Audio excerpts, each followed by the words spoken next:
Tornado watch. Iowa. Nebraska.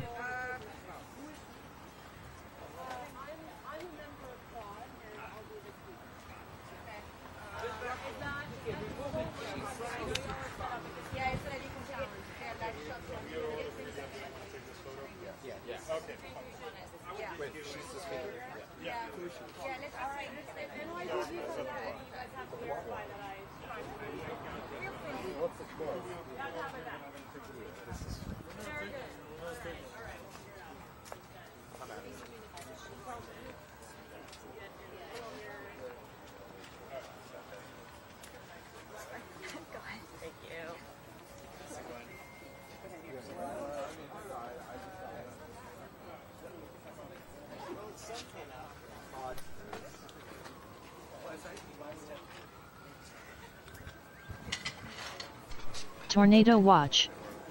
Iowa.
We showed these kids some items from a nearby store. Whoa!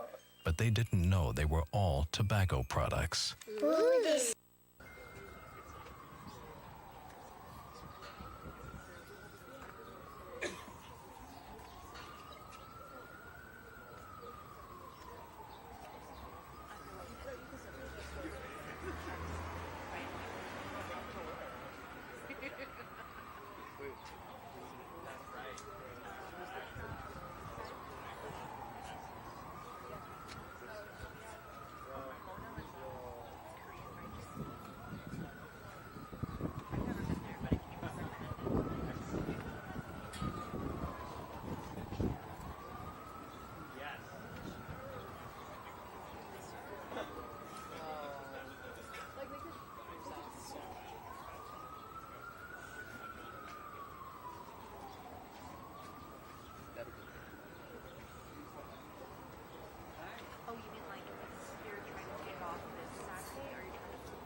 Flood watch.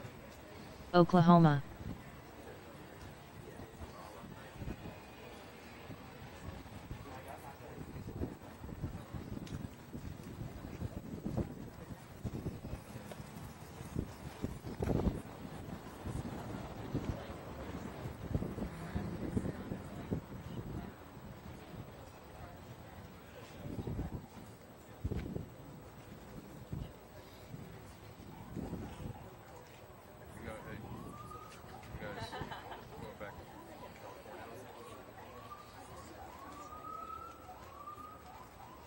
Just give us 1 second, guys.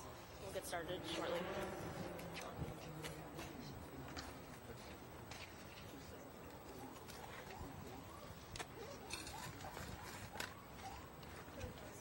Or just let me know when I should.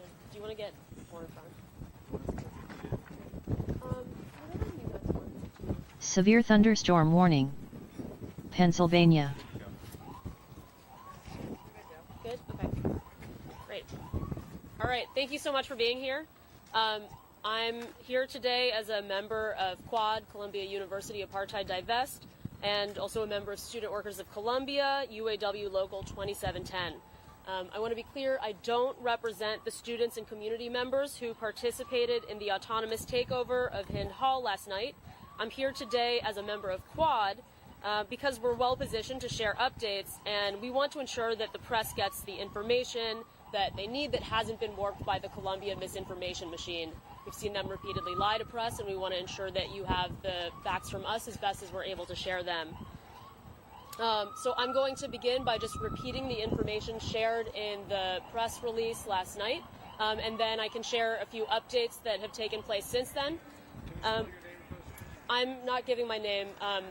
A number of students have received threats to their families who have participated in press, so I'm choosing to remain anonymous for now. You're a student? I'm a student here at Columbia, yes. So I'm going to reshare the press release that went out last night shortly over the takeover of Hind Hall, and then I will also share a few updates that have transpired since then. And we can do like a couple of questions, very brief Q&A period. But again, I'm not representing the people who are participating in the autonomous action, so I can do my best, but that's it. All right. After 206 days of genocide and over 34,000 Palestinian martyrs, Columbia community members took back Hamilton Hall just after midnight. An autonomous group reclaimed Hind Hall, previously known as Hamilton Hall, in honor of Hind Rajab, Severe Gazan thunderstorm martyr warning. murdered at the hands of the Florida. genocidal Israeli state at the age of just 6 years old. This escalation represents the next generation of the 1968, 1985, and 1992 student movements which Columbia once repressed yet celebrates today. Protesters have voiced their intention to remain at Hind Hall until Columbia concedes to Quad's 3 demands, which are divestment, financial transparency, and amnesty. Resistance is justified in the movement for liberation. Liberators acting in solidarity with Palestine continue to hold themselves to a higher standard than Columbia. I cannot stress this enough, a higher standard than Columbia. This university has repeatedly endangered its students by instituting a police state with military-style checkpoints, repressing and isolating students on campus, calling armed riot cops for the largest mass arrests on campus since 1968, and weaponizing food insecurity and houselessness in order to escalate and use as leverage in negotiations. Columbia has forced protesters to escalate by contributing to a genocide while refusing to follow the baseline standards of conduct that make negotiations possible. As this group continues to hold down Hind Hall, we reiterate that Quad's encampment is a peaceful form of protest, as demonstrated over the last 12 days. Students and community members are risking suspension and arrest to end the true state of emergency on campus, Columbia's complicity in the genocide in Gaza. Taking back our own campus is the only and last response to an institution that obeys neither its own so-called rules nor Special ethical Marine mandates, warning. which is why we began Maritime. the Gaza Solidarity Encampment. We call on the press and members of the public to hold Columbia accountable for any disproportionate response to students' actions today and late last night. To Columbia's administrators and trustees, please do not incite another Kent or Jackson State by bringing soldiers and police officers with weapons onto our campus. If you do so, students' blood will be on your hands. We are grateful to the brave students and community members who put themselves in harm's way last night to protest Columbia's complicity. Taking over a building is a very small risk compared to the daily resistance of Palestinians in Gaza. As we inch toward Israel's planned invasion of Rafah, which now houses over 1.5 million displaced flag warning. Palestinians, it New is Mexico. more urgent than ever to fight Texas. Columbia's contributions to Fire the weather ongoing watch. murder, maiming, New Mexico. and forced starvation of millions Texas. of Palestinians. We, the students, cannot sit by as our tuition and our labor is used to support mass murder. For the last 2 weeks, students have put their safety, homes, education, and careers in jeopardy, knowing that no universities remain in Gaza due to U.S.-funded bombs. As members of the Imperial Corps, the least we can do is pressure this university to divest, open the gates, end the occupation, and welcome the free movement of all people, from Palestinians to our neighbors in Harlem, from the river to the sea. We cannot act for our Palestinian comrades, but we see them, we are with them. We are honored to join the mass movement of students, workers, and comrades across the world in the fight for Palestinian liberation. This message comes to you from here, the People's University for a Liberated Palestine. I can now share some updates since last night before taking questions, which again will be very brief. Since last night, Columbia has begun issuing interim suspensions for students they allege were on the West Lawn encampment, and that began early this morning, so just a small piece of misinformation to collect. I know at Columbia's press briefing yesterday they said statements had begun to go out yesterday evening. For what it's worth, as far as we can tell, they began to go out this morning. These suspensions were determined completely arbitrarily, and they have targeted at least 3 Palestinian students, regardless of their presence at the encampment after the university's stated and manufactured deadline of Severe 2 p.m. thunderstorm yesterday. warning. They are targeting our Pennsylvania. Palestinian students. One of the students who received an interim suspension is Mahmoud Khalil. He is on our negotiation team. Many of you have encountered him here before. And we believe that this is strong evidence that Columbia does not and never has wanted to bargain in good faith. It is suspending us, including our negotiators, in order to get away from good faith negotiations, and it is creating a state of emergency on campus, again, to sabotage negotiations as we attempt to come to a mutually agreeable solution. In addition to targeting Palestinian students for suspension and now expulsion, according to the university's latest statement that students are risking expulsion, it seems that the university has identified students for suspension based on who swiped into Butler Library after 2 p.m. And I clarify this because it means the university is going after people for being in a library on the last day of class, right before the exam period. That is, as far as we can tell, one of their main ways of determining who they are going after for suspensions. We believe this is a perfect example of how Columbia has failed its educational mission and transformed into a police state that reproduces in miniature the surveillance and institutional repression of the people of Palestine abroad, and here are pro-Palestinian students. This is a much smaller version of what takes place at a larger scale every day. As I said, I don't have many details on the status of the autonomous protesters inside Hind Hall, What I do know is that the protesters are acting in solidarity with Quad's 3 demands for divestment, financial transparency, and amnesty.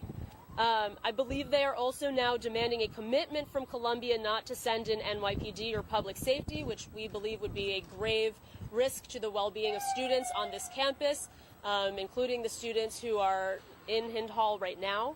And they're also asking for a commitment from Columbia for food and water to be brought in. Again, these are basic things that ensure the safety of their own students. I also believe there have been no official negotiations, and no negotiator has yet been appointed on either side. The university, as is no doubt very clear to you all now, is on lockdown and has suspended normal university rules in a severe overreaction to a completely non-violent direct action with massive support from the student body. This means in-person research that does not take place in a very small handful of labs has been interrupted. The university has completely sabotaged its role as a place of research and learning, which we see through the suspension of research in person and through the state of emergency it's declared, and through the risk to the safety and well-being of students on campus. Non-essential staff who had previously been allowed on campus were asked to evacuate beginning around 10 a.m., according to what they've told us. Residential buildings have not yet been evicted, but we know Columbia has been preparing for mass evictions. That's information that was shared with us from members of the University Senate, faculty members, over the weekend. So they have been preparing for mass evictions, which would leave thousands or hundreds of low-income students, especially without housing. And we have no information on whether Columbia plans to pull the trigger on these really despicable mass eviction plans. We are hearing reports that the university, which previously committed not to call the NYPD on peaceful protesters after mass public outrage, is now considering inviting riot police onto campus.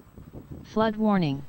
Public safety Missouri. officers are confiscating students' private property from the library, which we were legally permitted entry into until the lockdown. It has made no plans, to our knowledge, for students to retrieve their belongings, and it also hasn't committed not to use this confiscation as an opportunity to further surveil student protesters. Only one dining hall is now open for the entire school, resulting in widespread fears among students of food not being sufficiently available for those on the meal plan. And to try to do damage control, Columbia is now bribing students with $80 gift cards in partnership with Grubhub to pay for food. Those are all the updates I have. I can take some brief questions. Yes. Hi, I'm Michelle Goldberg from the New York Times. Can you say why negotiations with the encampment broke down? Yeah, negotiations broke down because the university revealed it simply wasn't willing to negotiate Flood in good warning. faith. They Kansas. made no compromises whatsoever, and they were completely misleading in their bargaining position. So a concrete example of that is they indicated supposedly an openness to one of our demands for financial transparency, but they misleadingly described it as, they described it as financial transparency, but it was just for direct holdings, which represent a little over 6% of the university's total investments. That's not a compromise. That's completely unacceptable. And besides that, we cannot negotiate in good faith with people who are willing to use our safety as leverage in negotiations. That's just not something that happens in any normal negotiation process. I'm a member of the union here. We wouldn't allow that in bargaining with the union, and so it shouldn't happen now. We've been completely nonviolent, and they've consistently threatened us with riot police, with guns, with calling in the National Guard. Again, these are things that have Flood watch. resulted in the death of Kansas. students in very analogous situations Missouri. in the past, and they're using it against us. Calling the National Guard. The university in negotiations. How many student? Sorry, I need one at a Thank time. you. How many student demonstrators have been suspended so far or not allowed on campus, and how does this change activism among the encampment and demonstrators? I don't have the exact numbers right now. I know that it's, if you're asking about like the more recent round of suspensions, I believe it is somewhere around 20 or higher, but don't, despite saying it in front of mics, don't quote me on that. That's my best information right now. We'll try to get you that information as soon as we can. I'm sorry, what was the second half of your question? How does this affect the demonstrations, activism? You have students that are now off campus, not allowed on. Yeah, I mean, again, it's hard to say for certain because this is an autonomous action and everybody is, acting kind of to the best of their abilities, but we are not in close coordination at all. But that said, from the conversations I've had with other students, the students stand behind the takeover of Hind Hall completely. We saw that in terms of the mass support that came out last night. Students are very motivated to continue to stand behind Quad's 3 demands for divestment, financial transparency, and amnesty. And Columbia has repeatedly shown that it thinks that it can repress people with different political opinions through crackdowns, whether that's through a lockdown, through the threat of violence at the hands of soldiers and militarized police, and time and time again, not only at Columbia but campuses across the country, has backfired. So I wouldn't be surprised if that happens again. We spoke to Mahmoud, Was there a and he vote said, taken last night at the encampment, for the autonomous group to go in, and how many people would you estimate are in the autonomous group? I have no information on that. So there was no vote last night at the encampment? I am not privy to any information of a vote. Flood warning. I have no further information. Oklahoma. Okay, and then what about, are we going to hear directly from the people in the encampment, and how many people would you estimate not in the encampment, are we going to hear directly from the people in Hind Hall, and how many people would you estimate that are there? I believe it is somewhere around 60 inside, but I'm not totally certain. Again, I cannot stress enough, I don't represent them. I'm here as a member of Quad because our organizing has made it possible to, try to collect updates to the best of our ability, but it's fundamentally limited. And in terms of whether you hear from them, I think that's up to them and up to the university. we spoke to Mahmoud, and he, so you've lost him as a negotiator. He said he doesn't actually know why he's been suspended at all, because he had an agreement with the university that he could go back and forth in the encampment. Yeah. There's another negotiator, I understand, who you've lost. So I'm curious to know, how are you going to get your demands met? Because that suggests that the talks with the university have completely fallen, that they're just not listening to you guys anymore. Yeah, I mean, again, this is something that's in the university's control. I think anybody who saw their severe overreaction to peaceful protesters on April 17th, where hundreds of us, over 100 of us, were arrested, knows that Columbia is not using any kind of reasonable judgment right now that members of the public, members of the community would share. And so I think they've similarly failed to exercise reasonable judgment in terms of how they conduct themselves to ensure that negotiations can continue in a safe way. But can Well, that's what I'm saying. They're unable to continue safely right now. And so we would love nothing more than, open, transparent negotiations, but Columbia has not made that possible, and it's squarely their responsibility. Will you continue protesting? I assume it's not over for you, for the protesting. The movement will certainly continue, yes. I don't think we have any plans of stopping anytime soon, but in terms of how negotiations will resume, I think that is largely in the hands of the university. It's up to them to commit to not threatening us with food insecurity, evictions, and soldiers and militarized police. That would be a great first step. Why What should are the Quad's university next steps? be obligated to provide food to people who've taken over a building? Well, first of all, we're saying that they're obligated to provide food to students who pay for a meal plan here. But you mentioned that there was a request that food and water be brought in, unless I misunderstood. To allow it to be brought in. I guess it's ultimately a question of what kind of community and obligation Columbia feels it has to its students.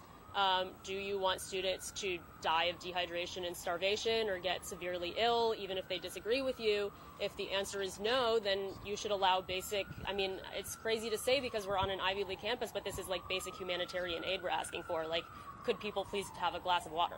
But they did put themselves in that very deliberately, in that situation and in that position. So it seems like you're sort of saying, we want to be revolutionaries, we want to take over this building, now would you please bring us food and water? Nobody's asking them to bring anything.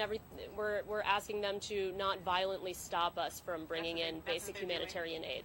They're stopping the delivery of food? We are looking for a commitment from them that they will not stop it but violently. they haven't stopped it yet. I don't know to what extent it has been attempted, but we're looking for a commitment. And the Grubhub, you mentioned the Grubhub, is that as a bribe? Is that for sort of students who leave campus, or what is kind of the Yes. quid pro quo, or do you know how that works? I also asked about that because I am not on a meal plan and don't know how the Grubhub thing works.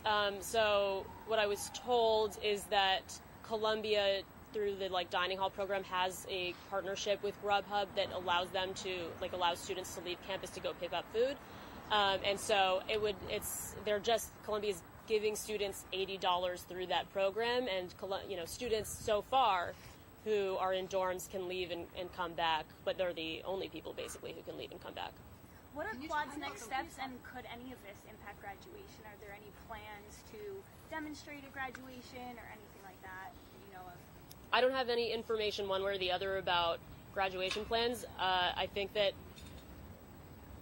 it's really bizarre to us and perhaps to members of the public to see so much concern over graduation when we're in the middle of a genocide.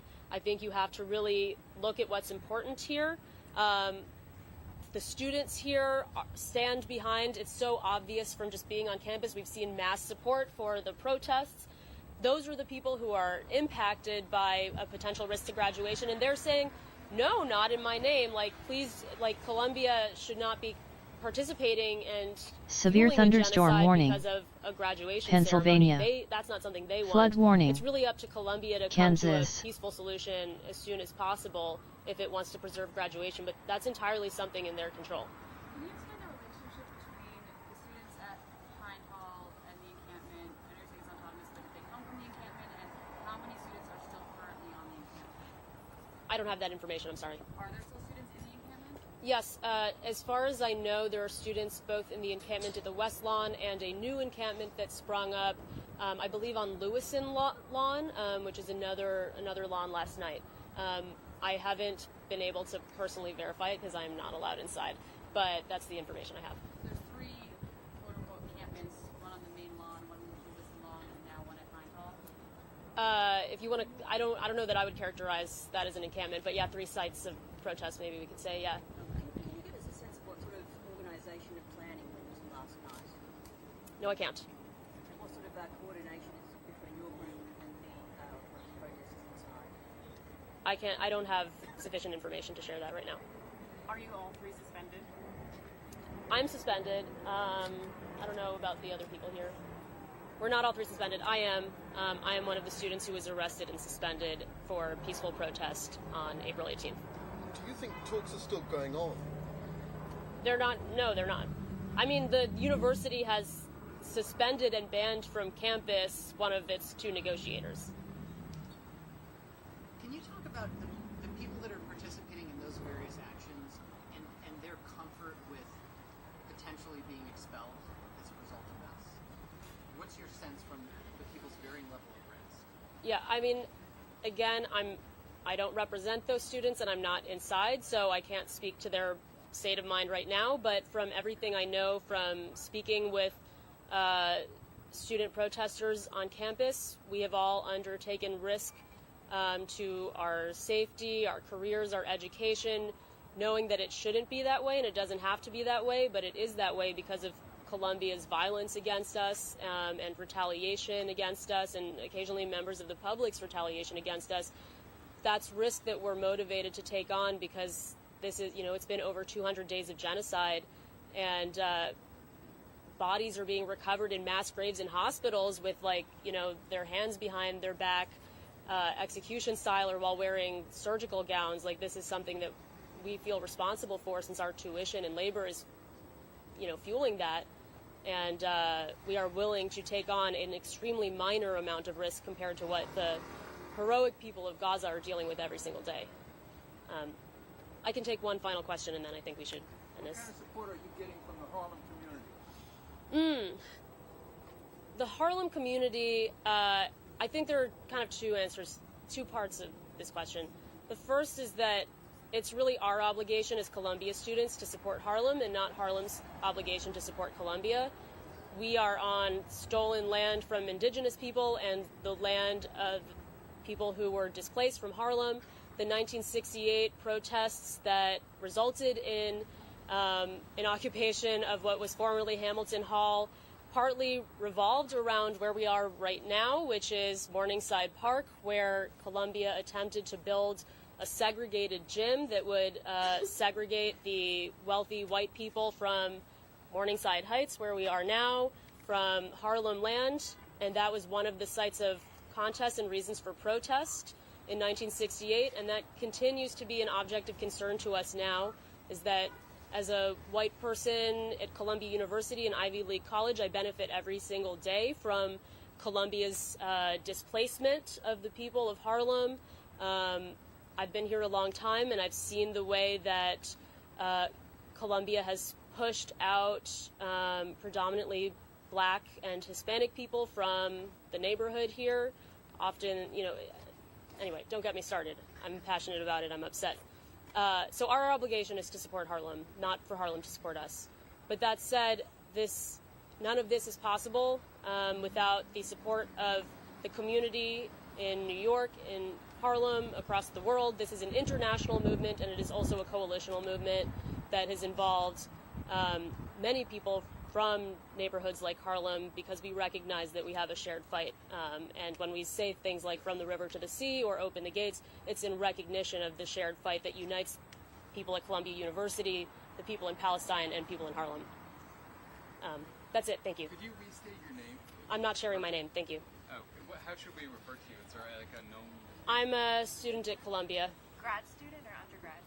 I'm a graduate student here. What are your pronouns? She, her. And your age? Major? I'm not sharing that any more information for my safety. Thank you. Nix? Nets? You can come up here and tell us what you think about this about the sports. I'm, as you can tell, completely not sport inclined. Okay, that's something. Sports ball. All right. Good. Thanks, guys. Thank you.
Powerful movements, that has happened, period, and that is happening right now. Yesterday I was at the jail for jail support, and people who have been in Austin their whole lives said to me, like, I've never seen anything like this in Austin. We have never seen such sustained organizing. We've never seen this many students get involved and get politicized and learn so much all at once. Because what happened here yesterday, which is to say what the students did, what you all did, your response was amazing. I mean, it was like really beautiful to watch, right? That kind of exercise of how do we build power enough to make the police back off? How do we get them to get off the campus? How do we take their strategies and turn it on them? This is all knowledge. This is knowledge you should be sharing. You can share this knowledge. There's 100 movements happening across campuses. It's up to you to figure out how do you learn and share those lessons, right? And the knowledge that comes out of movements is so powerful that way because you'll find new forms as well, not just the ideas, but the forms that you create to share, redistribute that knowledge are also.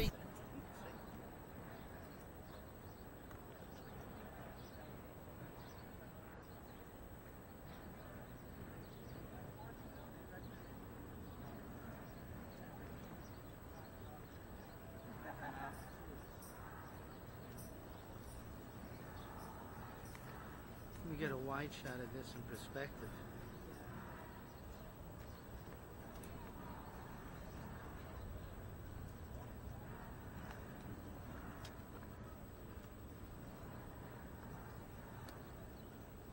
Look at that one lonely student just sitting there.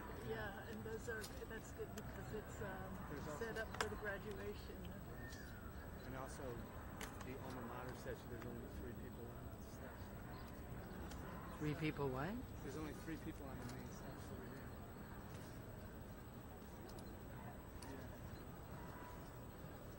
I just like that shot of being alone.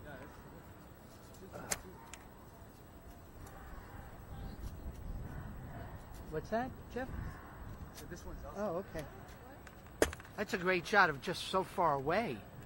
Well, let's move up. No, I like it. It's loneliness. It's students doing what students do.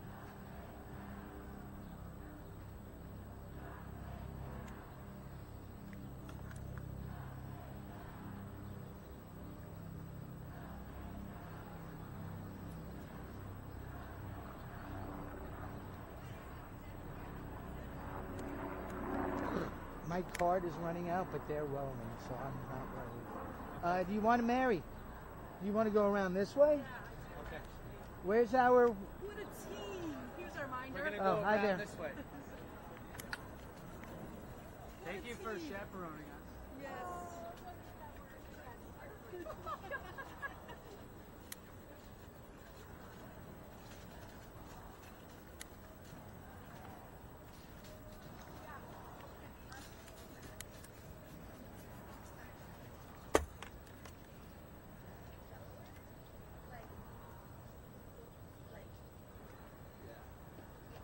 I think it would be... No.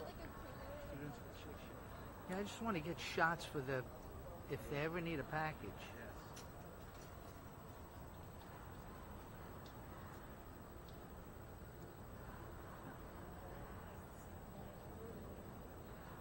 All right, man. Let's do it. Did you lose something? My Wi-Fi's Oh. shut itself off.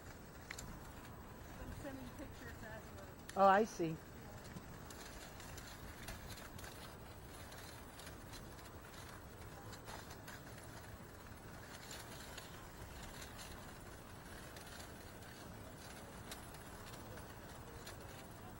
What if there's anyone guarding?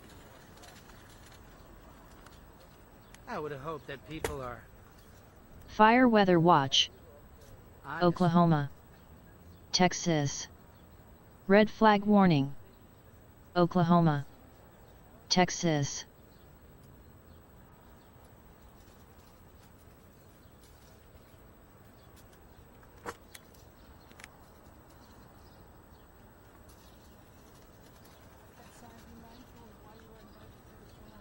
Cool. Yes. Thank you, Mary. Oh no, that's my school. Stop taking pictures.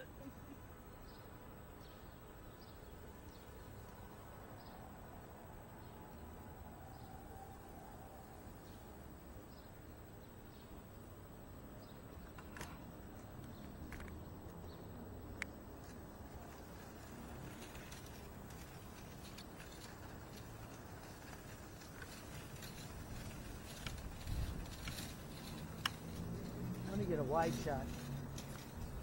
Try to get...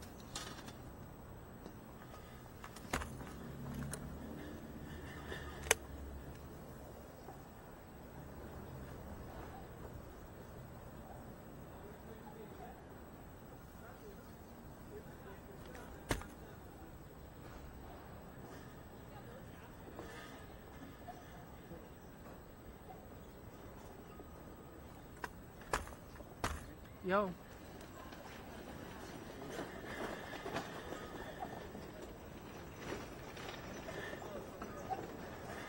What's that, buddy?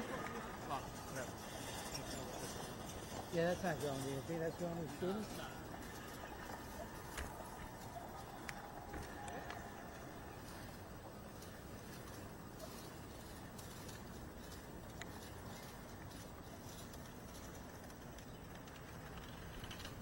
See, 36 years, we're invited by the school. You can try, but...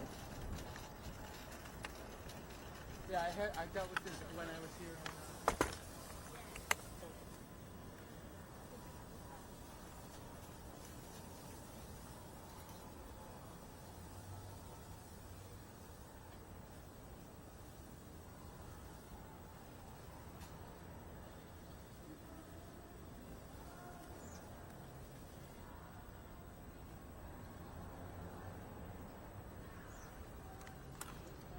Jeff, I think it's two different factions. Yes. Yeah, this one, when you came over, Yeah. I talked to the negotiator. He told me that this is a separate group, but the group does contain members of this group.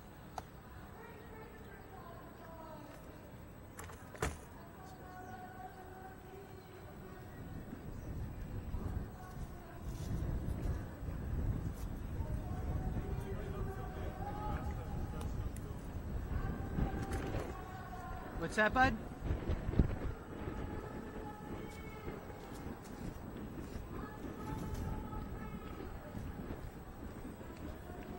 Did you see that bus thing what happened in Nuremberg on the orange tent? Jesus Christ. These guys are nuts.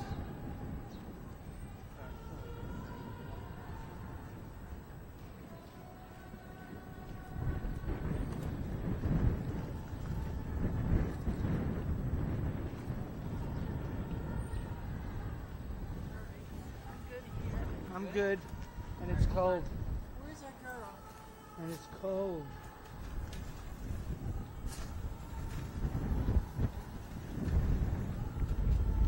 Oh, now they're okay. So I see. They're taking it down there. You see them? Taking everybody away from Hamilton to the gate to Amsterdam. Who, the press? The No, I press? mean the protesters are. Oh. Well, we're not going. We're getting B-roll, kiddo.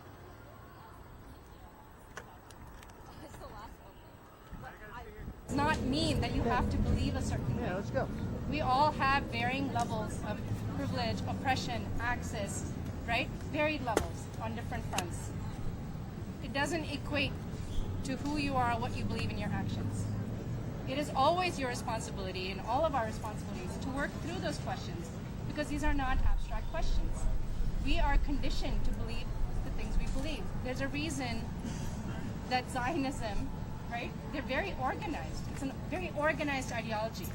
Hindutva, right? The Hindu fascist version of Zionism, or parallel rather, is a very organized I have no ideology idea. that started as a fringe movement, On the borrowing stairs? from Nazis, as has Zionism, right? These are fringe, what started as sort of fringe-like ideologies that have been very organized, and they have specifically targeted people for Before. organizing who have suffered in order to capture them, right, into that ideology. This is how political systems operate, right? So that is also what we have to understand, that in order to combat that, we have to also break some of those assumptions that people are making, right? And to ask ourselves, what are those assumptions that we're buying into? Are you buying into that assumption about anti-Semitism? That, you know, that Zionism, anyway, I can't finish that thought, but I think you know what I mean. Mary, come here. Yeah. One shot. You got to kill three. Like, Yeah. oh, pardon, yeah. So how do we No, you kind can of stay there. cope with, I guess, the difference in scale of what has been happening here, you know, at UT Austin, as opposed to Gaza?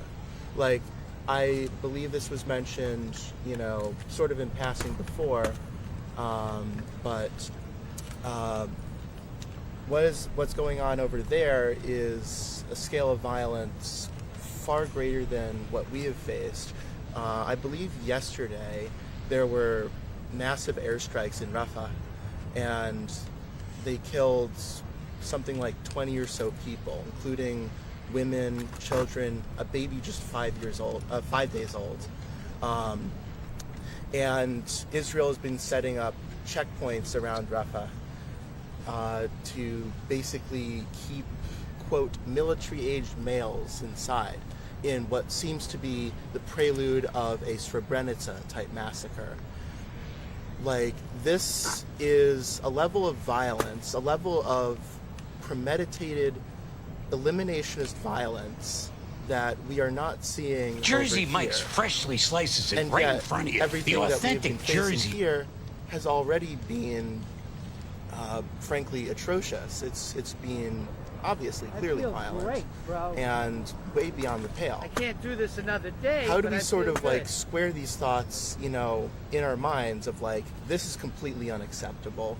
This is a disaster.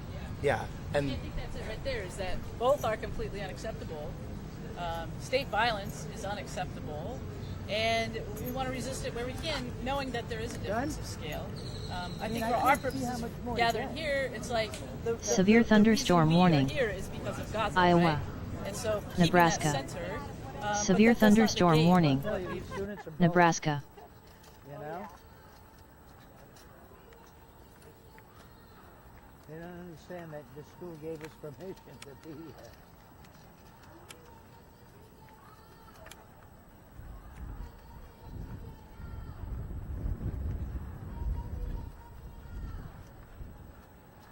While you shoot this, I'm gonna go see what's happening over there. Is that okay?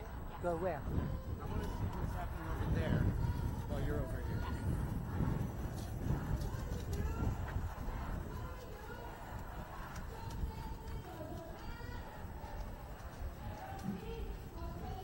Mayor, did you notice how cowardly they are? They don't want to show their faces. They already got masks and stuff. Enough. They already too disguised. Hey, hopefully it's a better shot from the outside, but I'll get it from this perspective as well because they're facing the outside. No, well, I just want, hopefully somebody was smart enough to go on the outside and shoot this. Just depends on who else they got out there. I'm gonna leave this right here.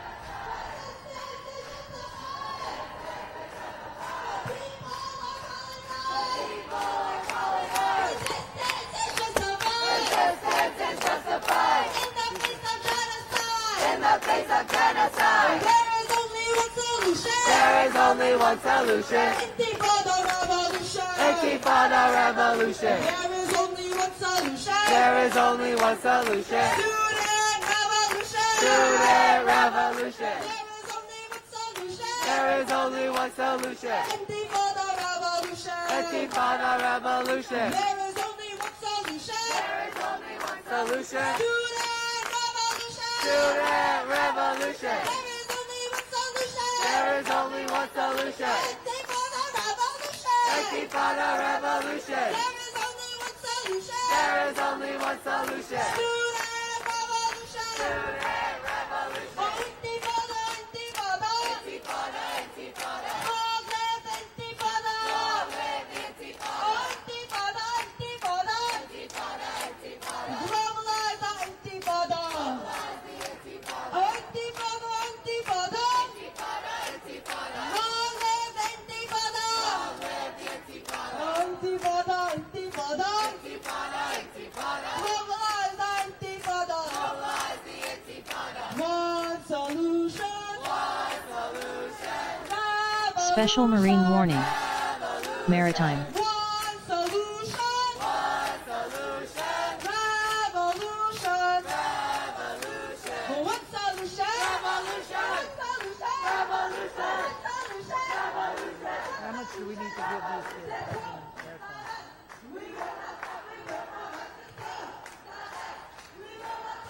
Give it a little wire.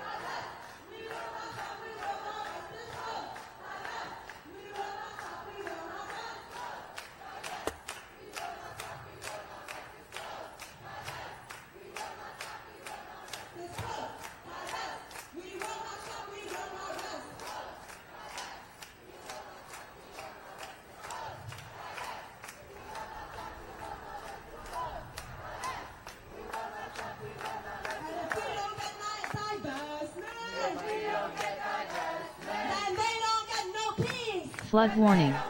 If Texas. we don't get divestment, then they don't get no peace. If we don't get divestment, then they don't get no peace. If we don't get divestment, then they don't get no peace. No divestment, no divestment, no divestment, no divestment, no peace, no divestment. We demand liberation and the Zionist occupation. We demand liberation and the Zionist occupation. You want to go one more time around there? We don't need to worry about Mary. She's right here. Look, we got 20 minutes, 30 minutes.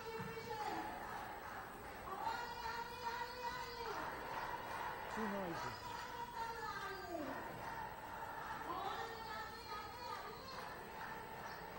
Hang out, bro. Just a white shot. Tell him to put this in the library.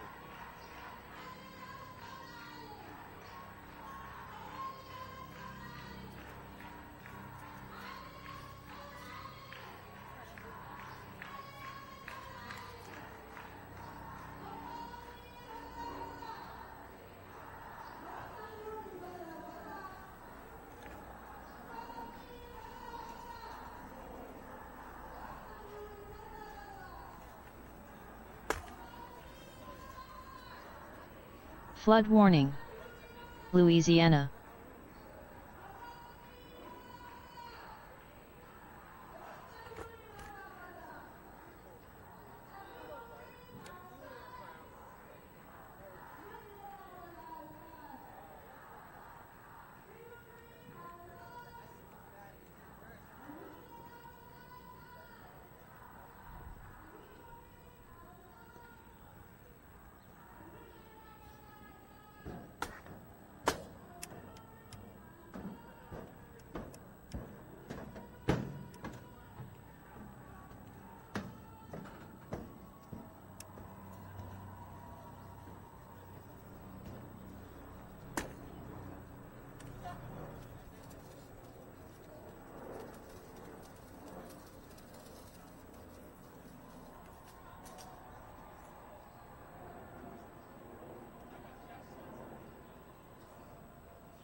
Jeff, you know what that building is designed after, right? But you know what it's designed after, right? The Roman, not the Senate, the temple, right? Wasn't it the temple?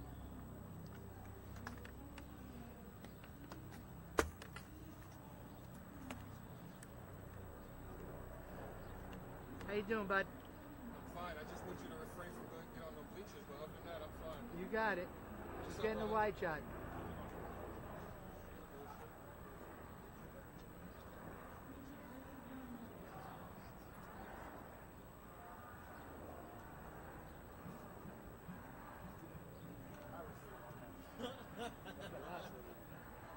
He said, what can we do? All right, kiddo. My media is full.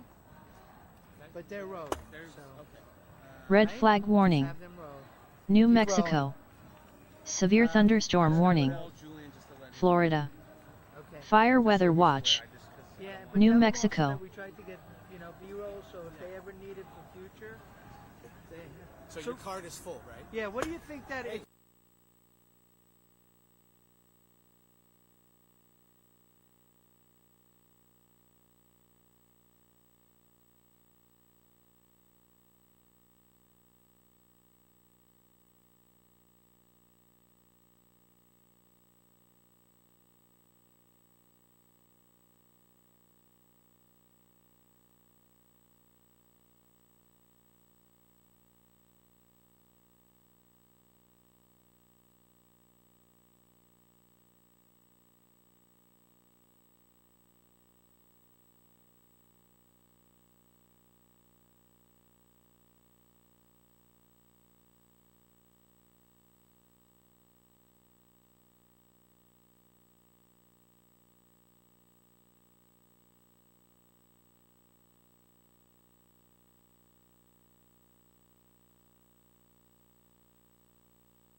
Severe thunderstorm warning. Pennsylvania. Severe thunderstorm warning. Iowa. Nebraska.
Flash flood warning.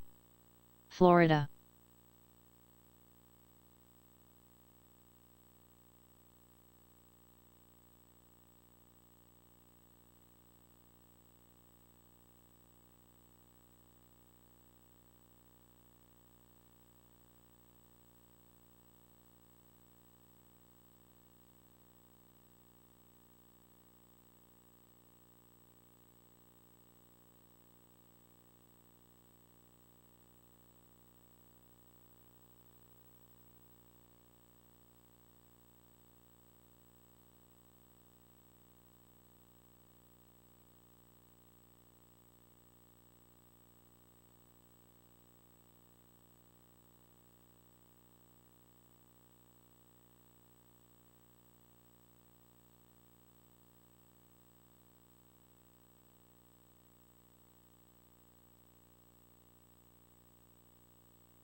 Severe thunderstorm warning. Iowa, Nebraska.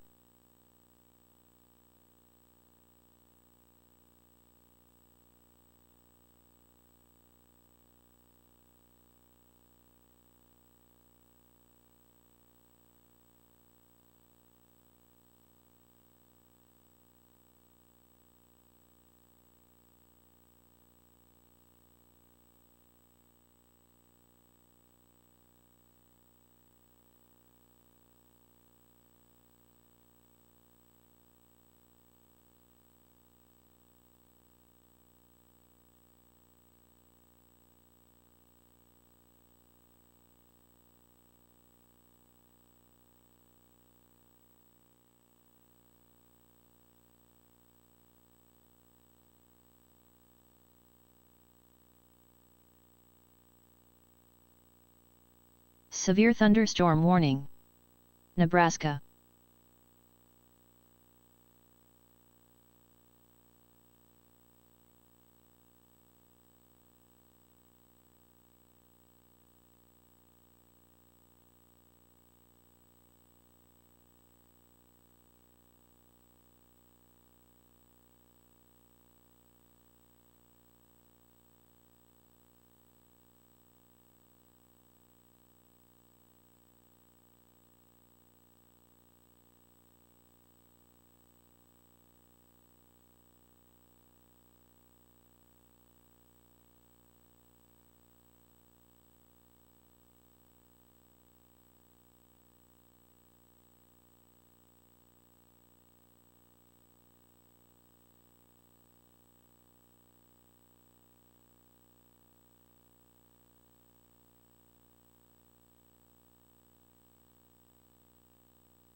Severe thunderstorm warning. Nebraska. Special marine warning. Maritime.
Severe thunderstorm warning. Nebraska. Severe thunderstorm warning. Iowa. Nebraska.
Flood warning. Oklahoma. Severe thunderstorm warning. Iowa. Nebraska.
Severe thunderstorm warning. Nebraska. Flood warning. Oklahoma.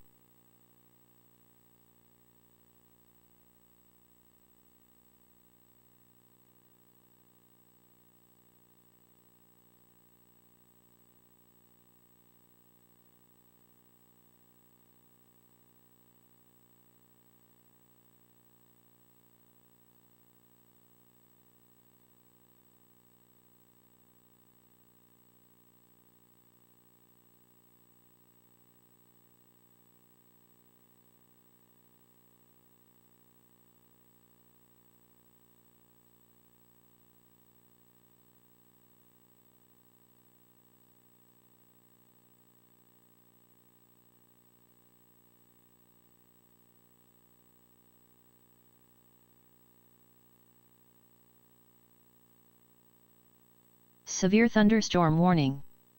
Nebraska.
Tornado watch. Iowa. Nebraska.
Severe thunderstorm warning. Nebraska. South Dakota. Severe thunderstorm warning. Iowa.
Severe thunderstorm warning. Nebraska.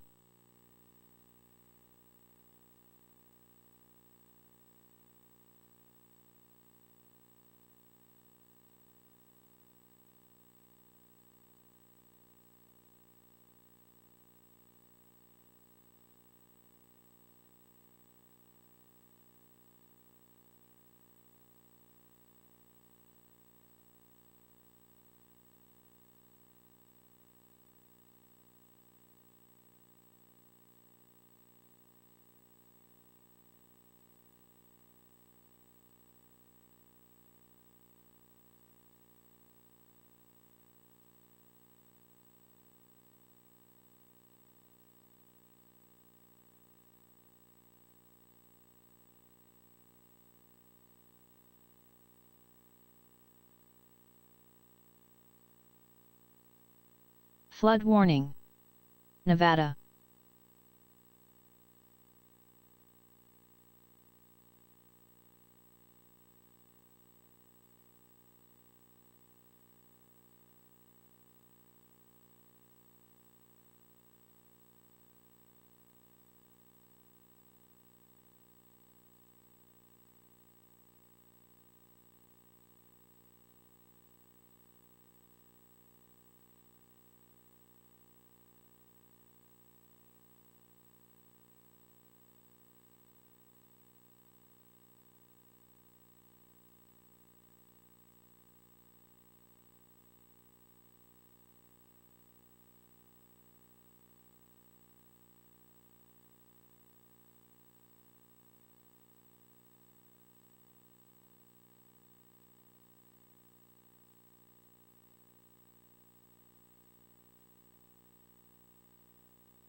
Severe thunderstorm warning. Iowa.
Severe thunderstorm warning. Nebraska. Severe thunderstorm warning. Iowa.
Severe thunderstorm warning.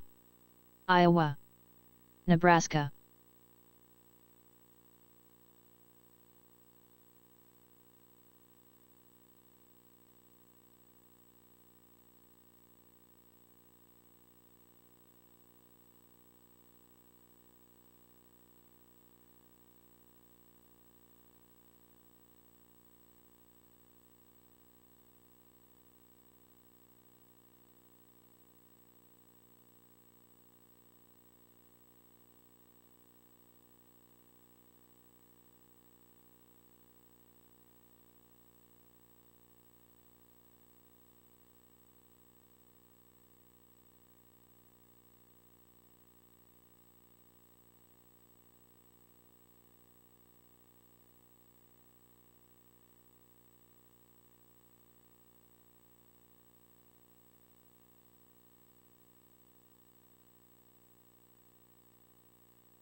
Tornado watch. Kansas. Special marine warning. Maritime.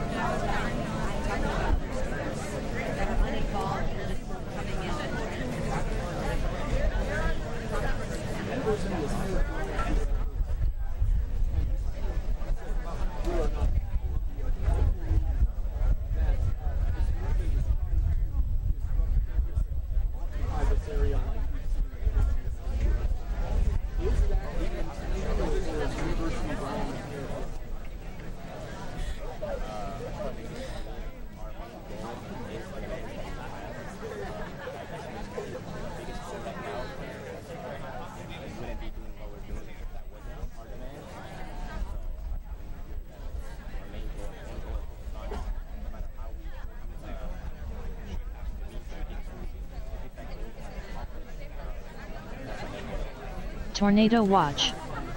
Kansas. Missouri.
They want to continue to oppress us. We get up, stand back, and fight back. Just like friends with cops.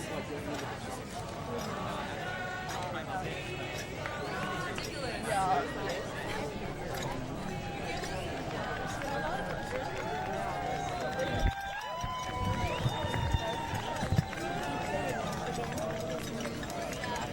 I don't think he's an undercover cop.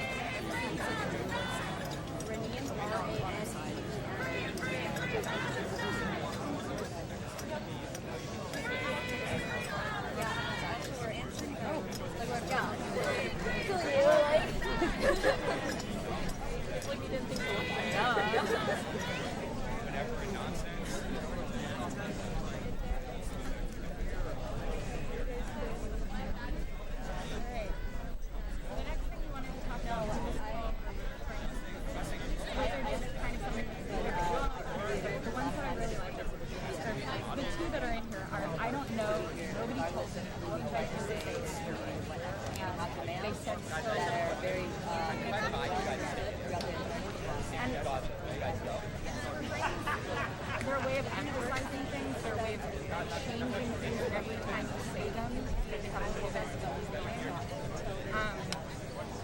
so you can either use them as an emphasis or as an evolution. And one thing I think on the emphasis side that's really cool is that we all have a bajillion chants in our heads, and chants make really good refrains. Because we say them over and over, we need them over and over. Sorry. And they're like,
Severe thunderstorm warning.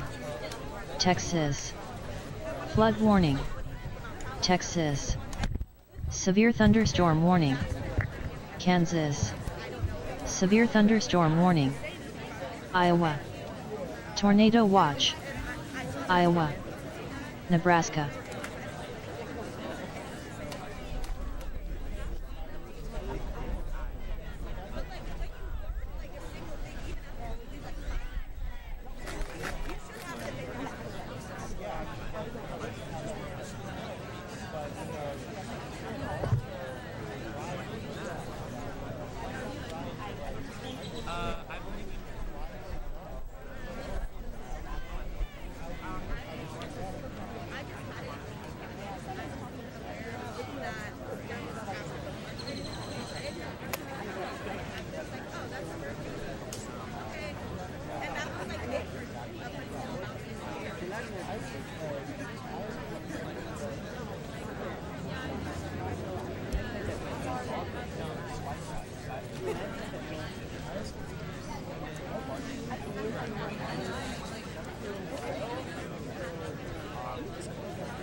שם בבלה.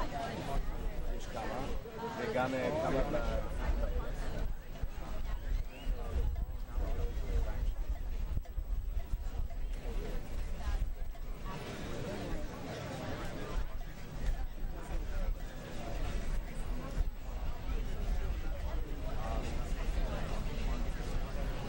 Flood warning. Nevada. Flood warning. Missouri. Flood warning. Texas. Tornado warning. Iowa. Flood watch. Kansas. Severe thunderstorm warning. Nebraska. South Dakota.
Fire weather watch.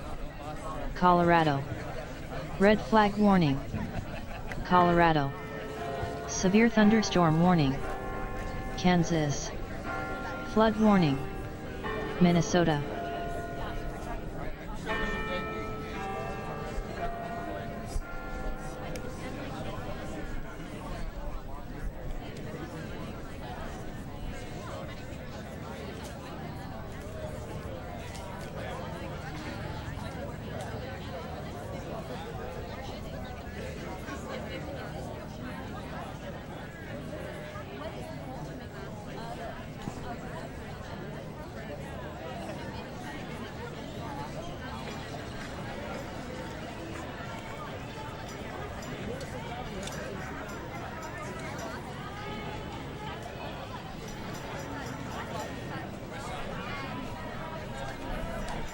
Severe thunderstorm warning. Iowa.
Severe thunderstorm warning. Texas. Severe thunderstorm warning. Iowa.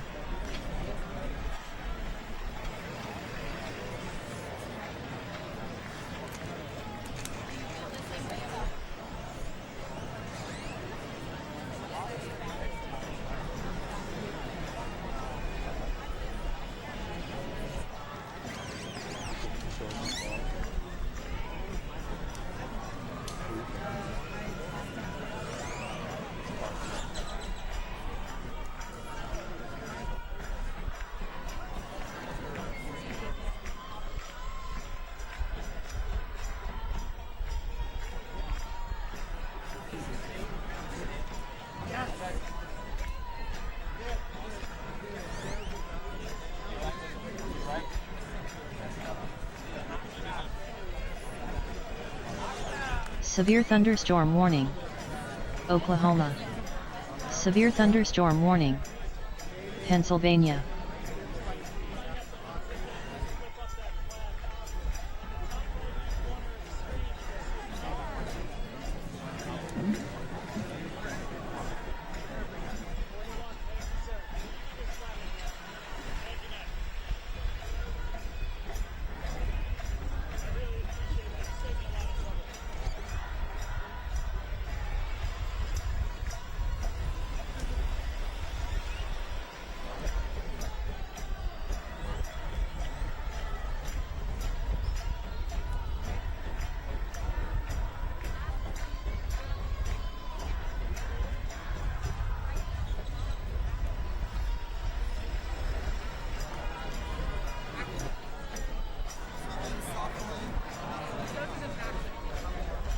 Tornado warning. Iowa.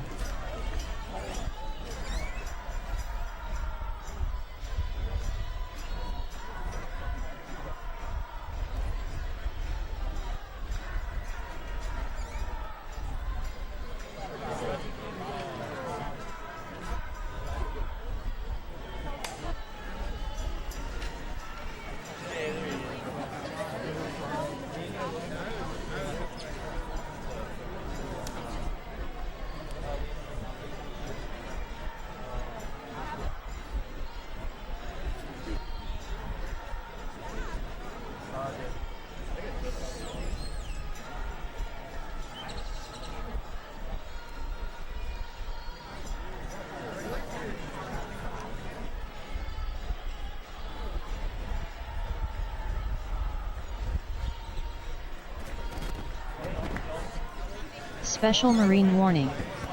Maritime. Severe thunderstorm warning. Kansas. Severe thunderstorm warning. Iowa.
Severe thunderstorm warning. Iowa.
Autumn summer here. Perfect for summer. It's Sam season!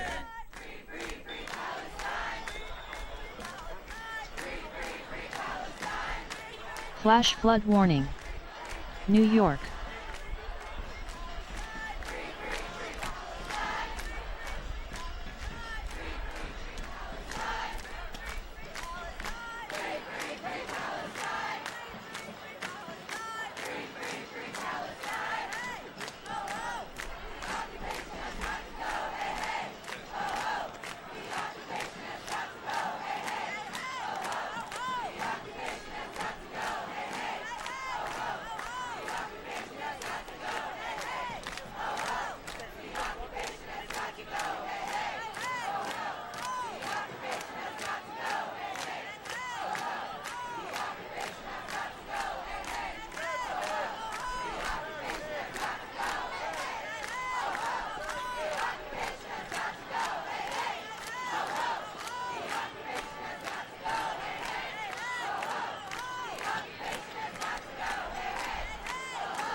Severe thunderstorm warning.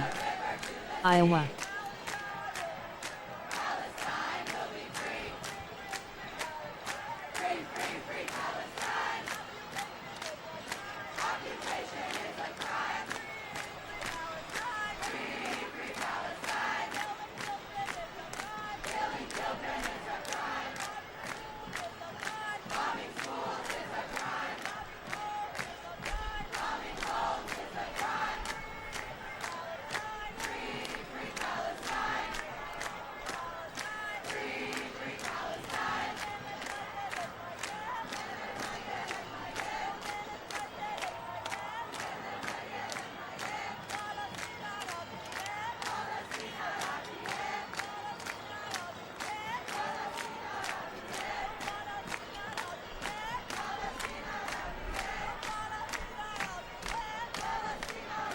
Severe thunderstorm warning.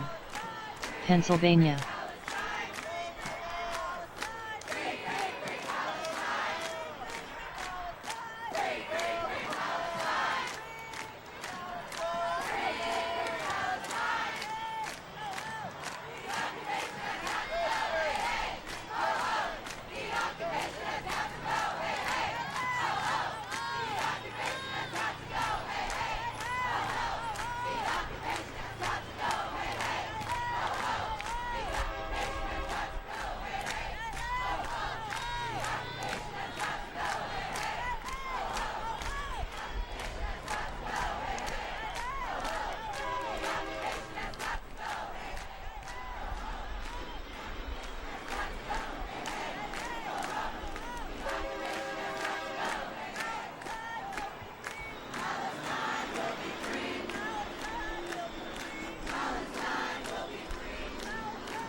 Severe thunderstorm warning. Kansas. Severe thunderstorm warning. Iowa.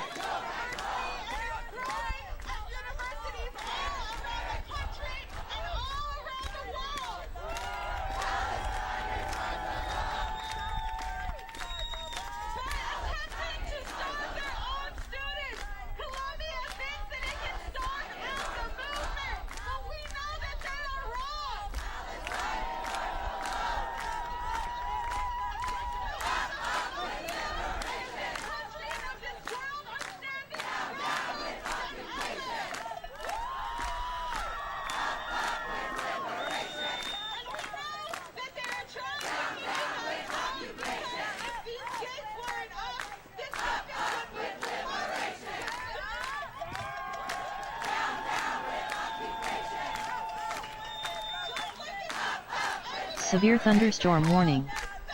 Iowa.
Severe thunderstorm warning.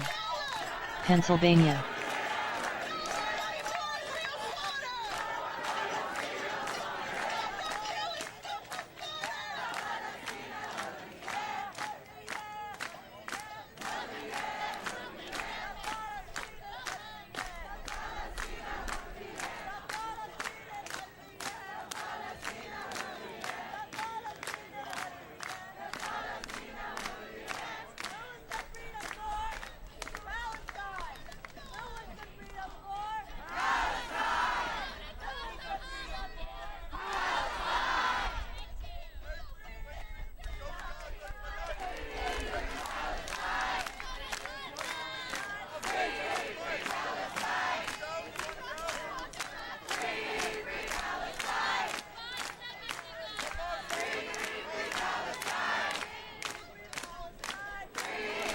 Severe thunderstorm warning. Kansas.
Tornado watch. Iowa. Nebraska. Severe thunderstorm warning. Oklahoma. Flash flood warning. Florida.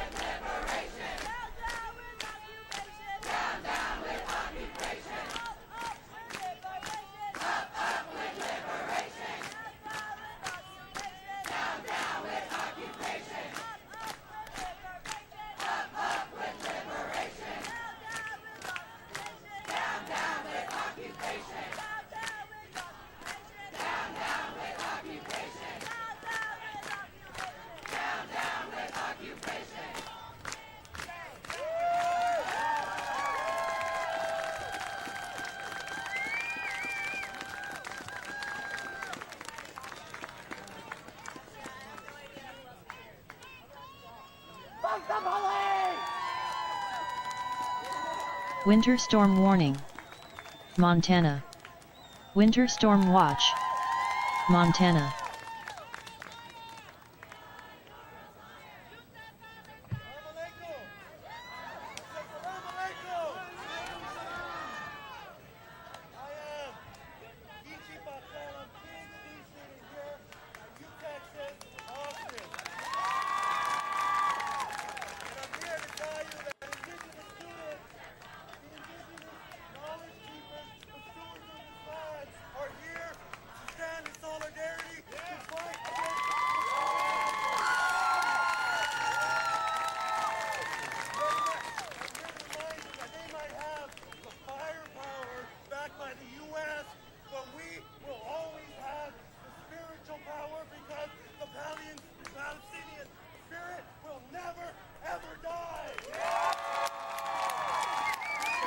Severe thunderstorm warning. Kansas.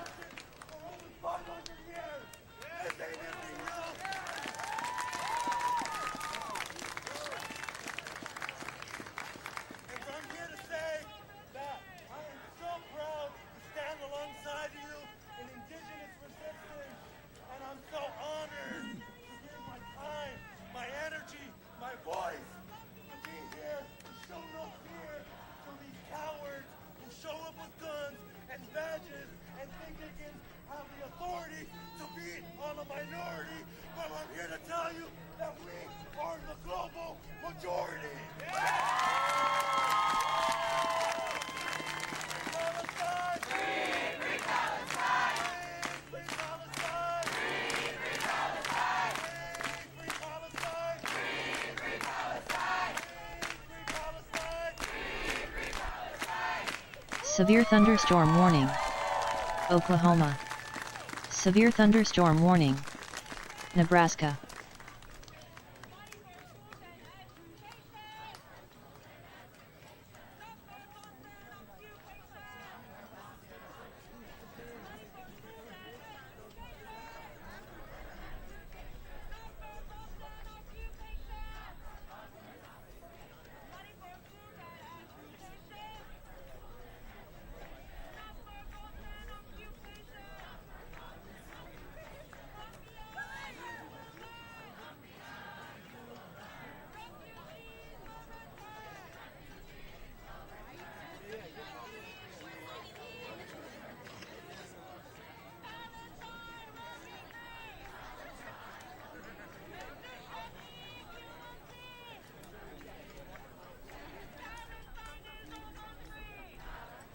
Severe thunderstorm warning. Iowa. Severe thunderstorm warning. Kansas.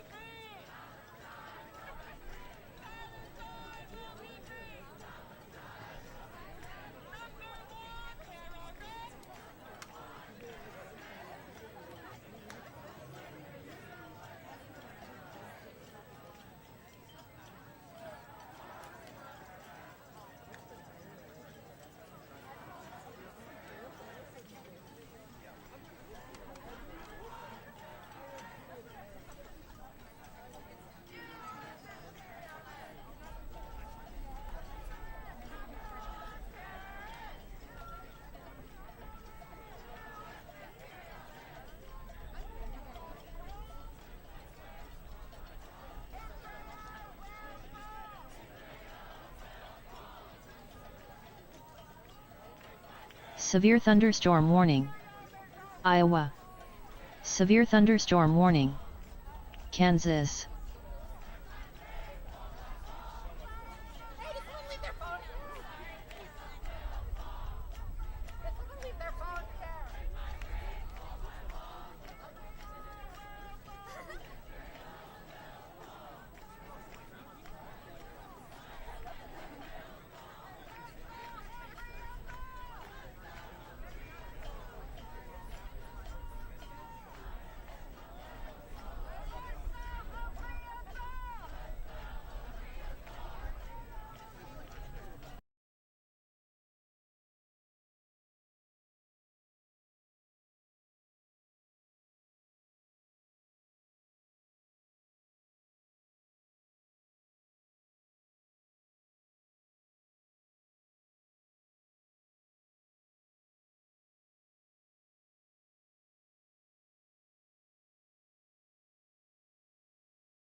Severe thunderstorm warning.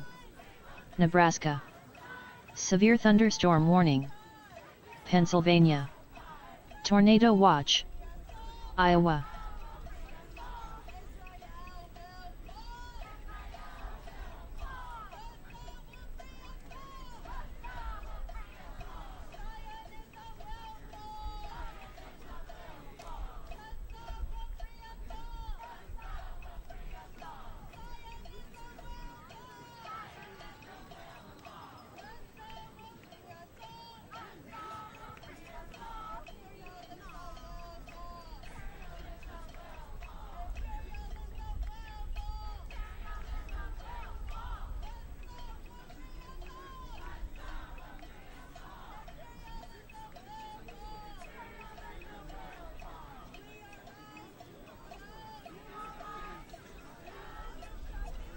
Severe thunderstorm warning. Iowa.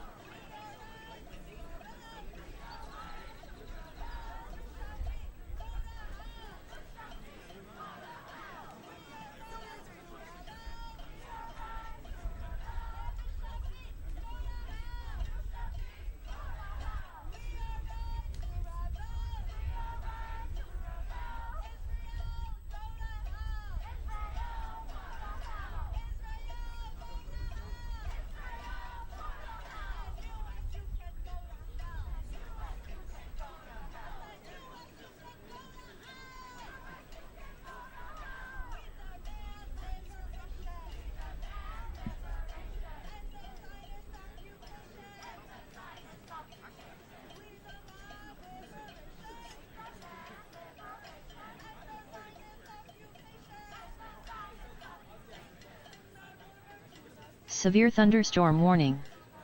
Kansas.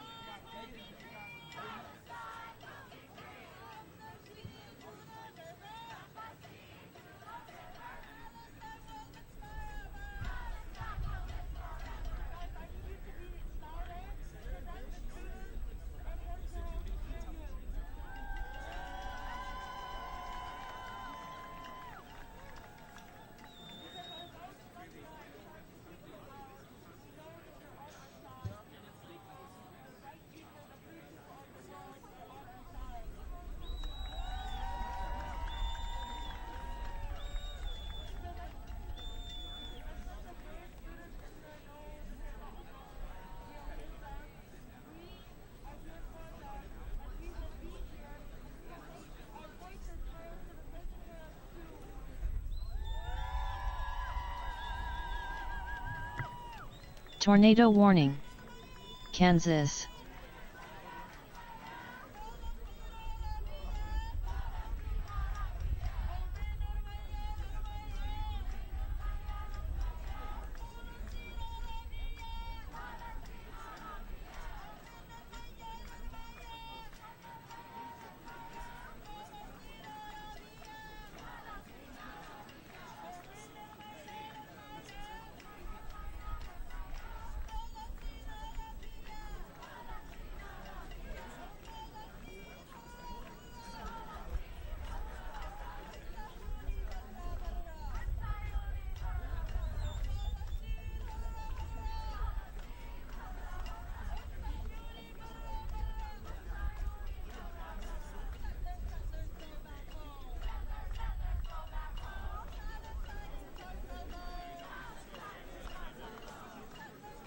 Severe thunderstorm warning.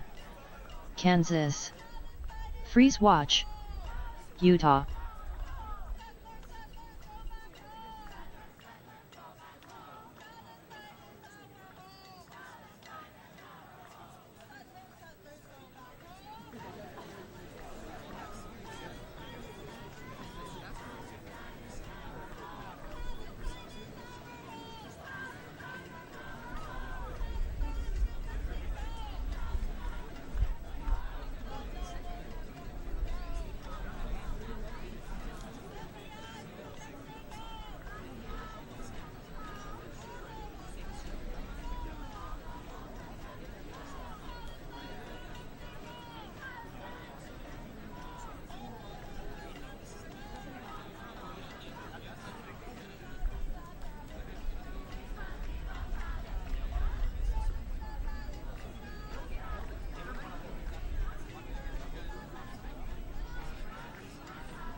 Severe thunderstorm warning.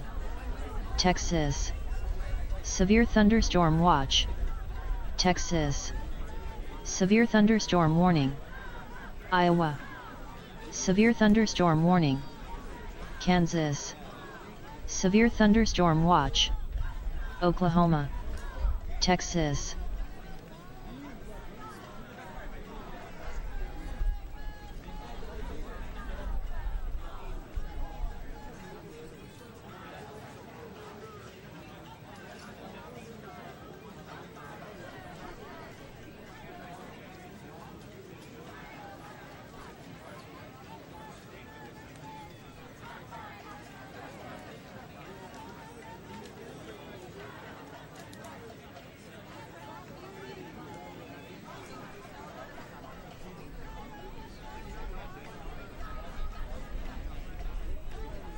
Tornado warning. Kansas. Severe thunderstorm warning. Oklahoma. Severe thunderstorm warning. Iowa. Severe thunderstorm warning. Texas.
So, it's the playoffs. Great teammates. Trust each other. We're gonna do a trust fall. Stand up. Trust. What? You set me up, Doc. I told you he was a dummy. Severe thunderstorm warning. Iowa. Severe thunderstorm warning. Texas.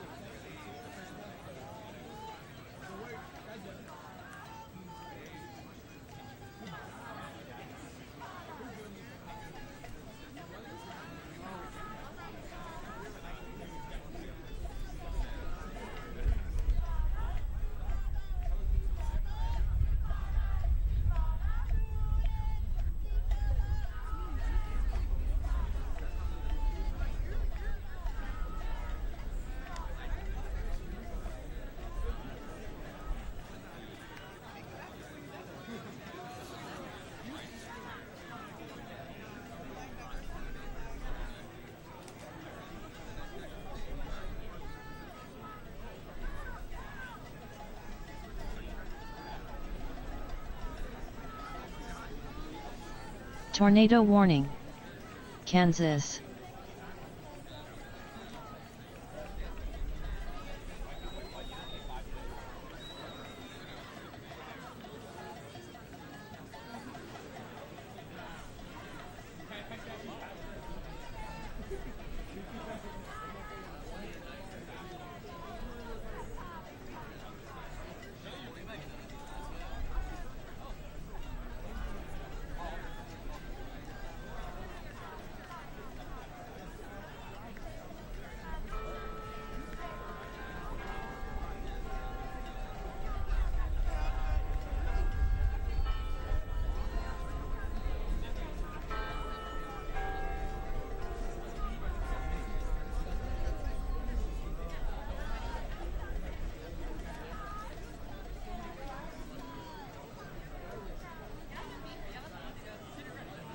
Severe thunderstorm warning.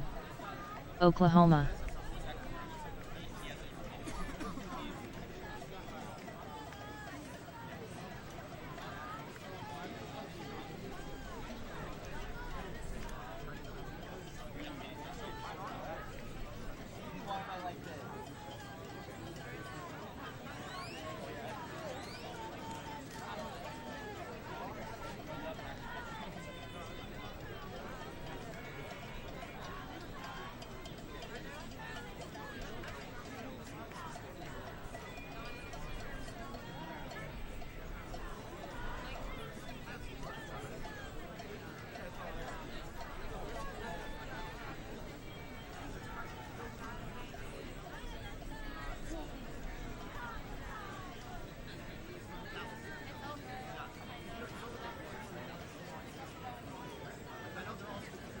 Tornado watch. Iowa. Nebraska.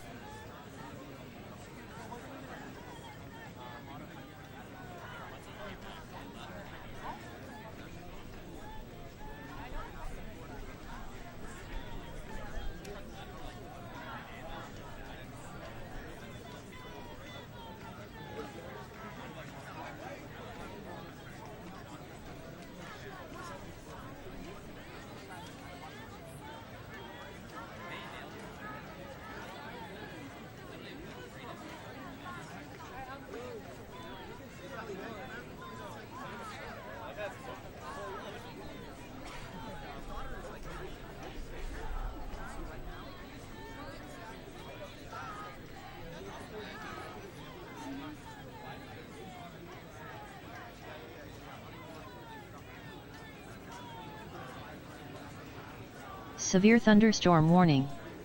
Montana. Tornado warning. Kansas.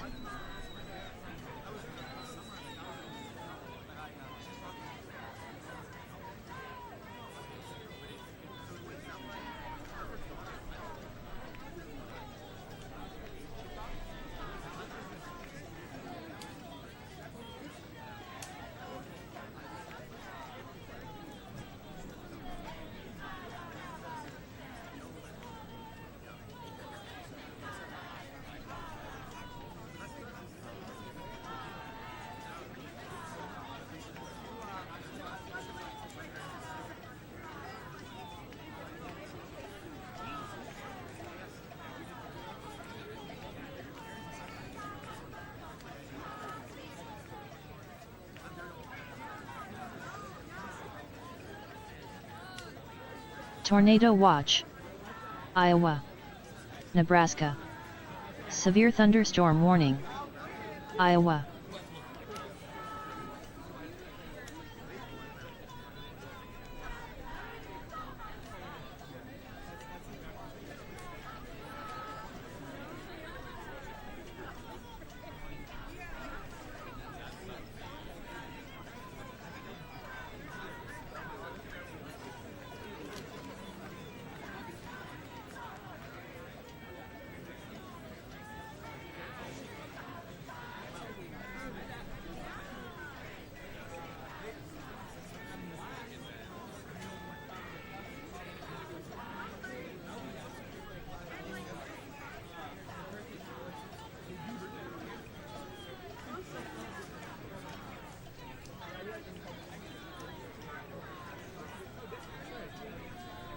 Severe thunderstorm warning.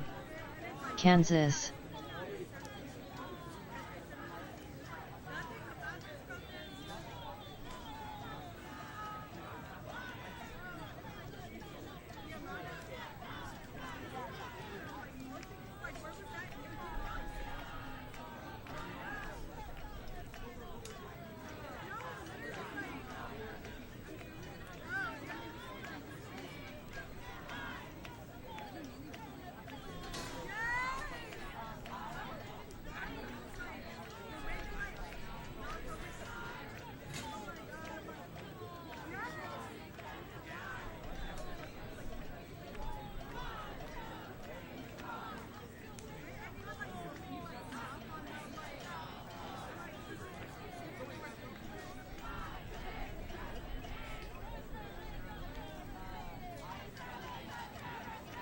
Severe thunderstorm warning. Pennsylvania.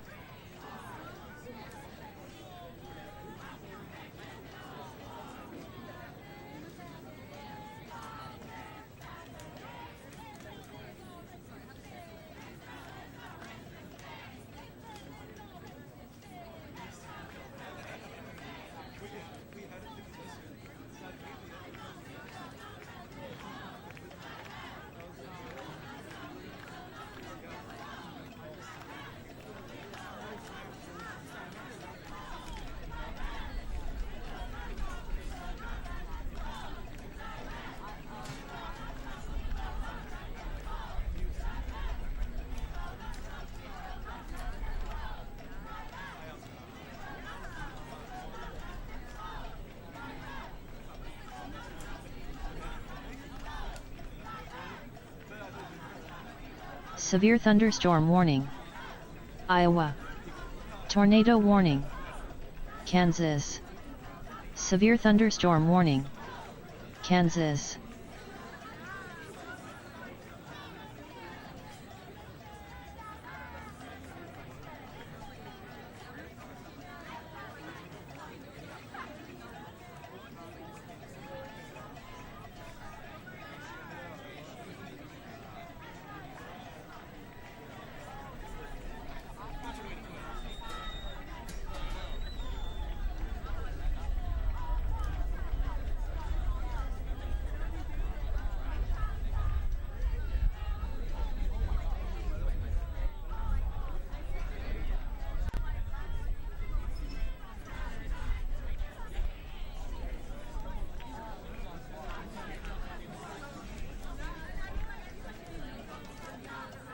Severe thunderstorm warning. Iowa.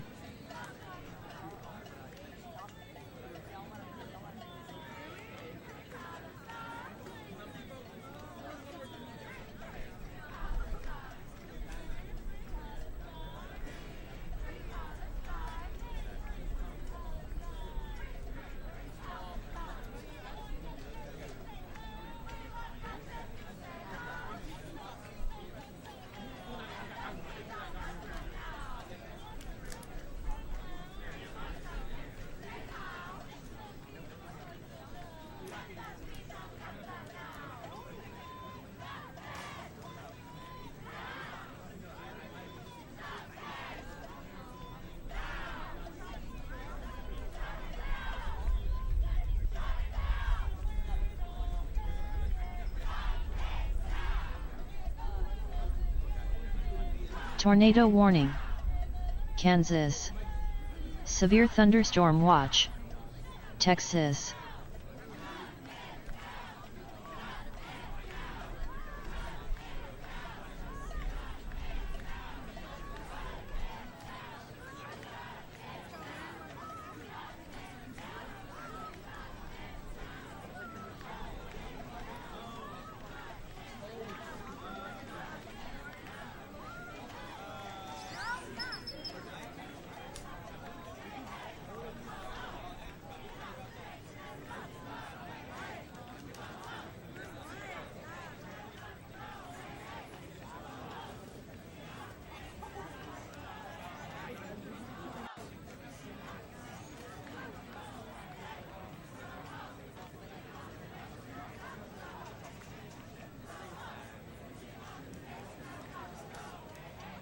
Severe thunderstorm warning. Oklahoma.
Severe thunderstorm warning. Texas. Tornado warning. Kansas. Severe thunderstorm warning. Iowa.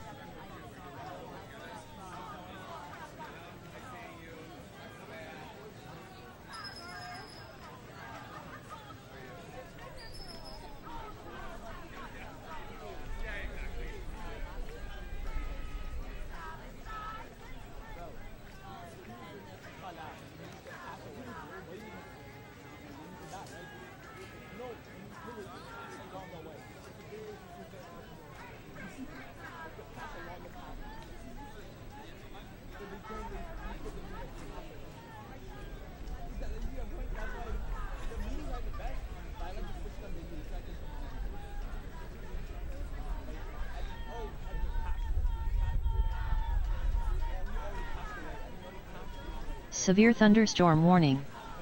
Texas. Severe thunderstorm warning. Kansas. Severe thunderstorm warning. Oklahoma. Severe thunderstorm warning. Nebraska.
Severe thunderstorm warning.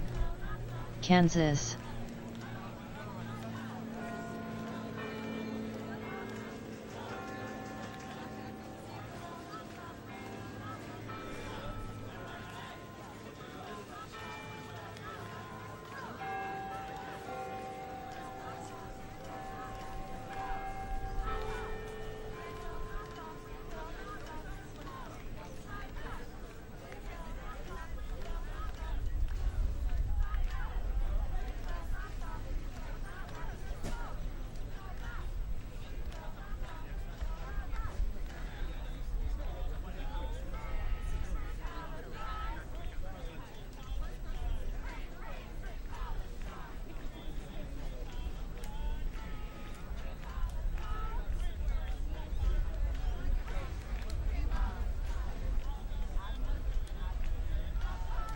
Severe thunderstorm warning. Oklahoma.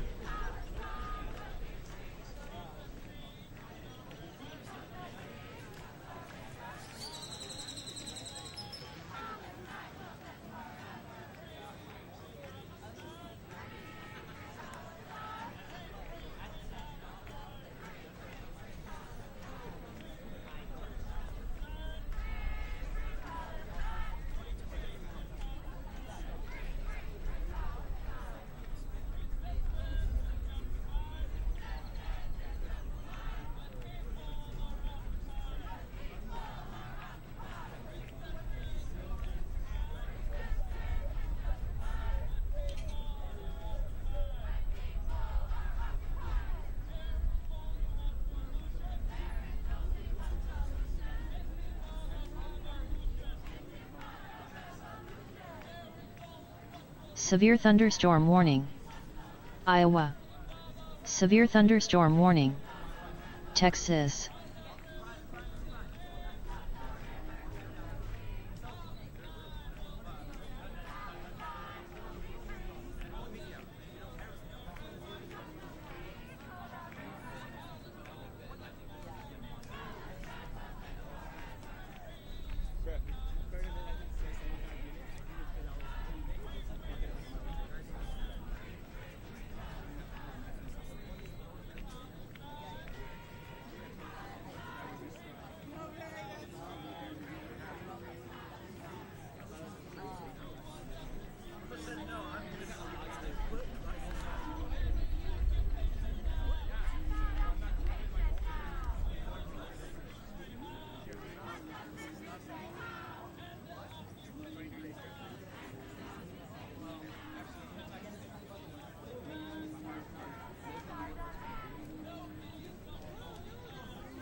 Severe thunderstorm warning.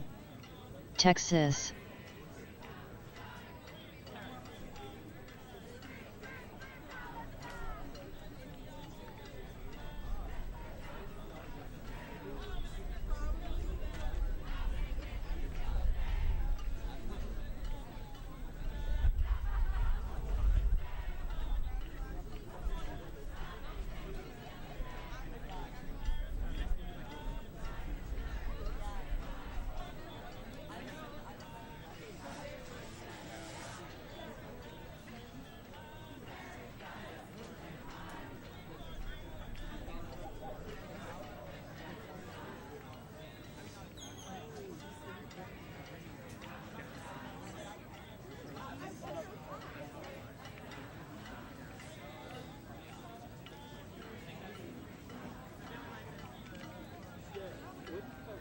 Heavy freezing spray warning. Maritime.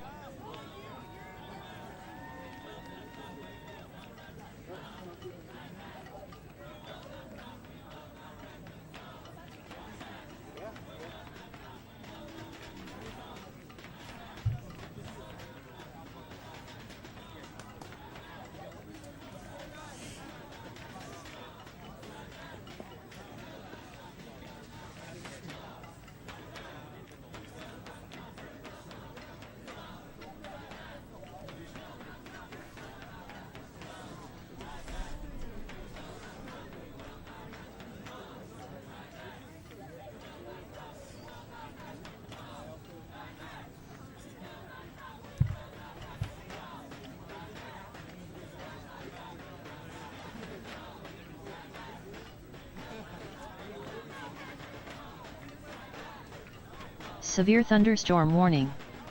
Kansas.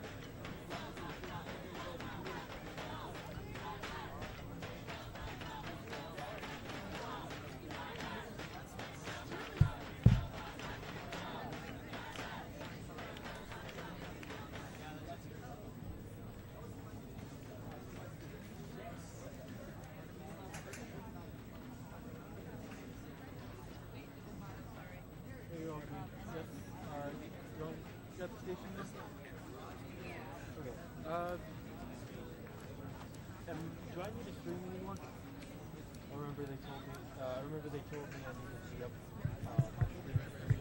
So I'm wondering if the desk is okay with me taking down my stream. REM 6.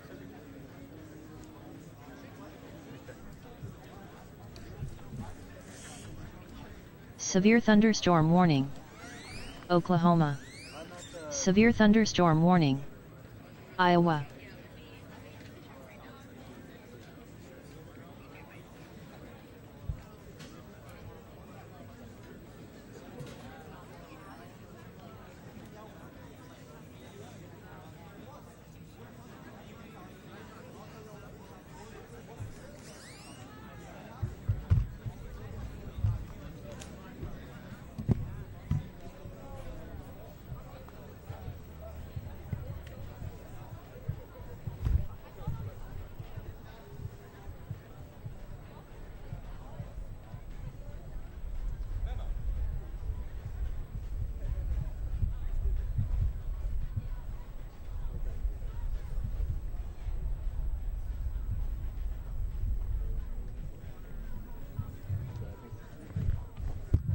Severe thunderstorm warning.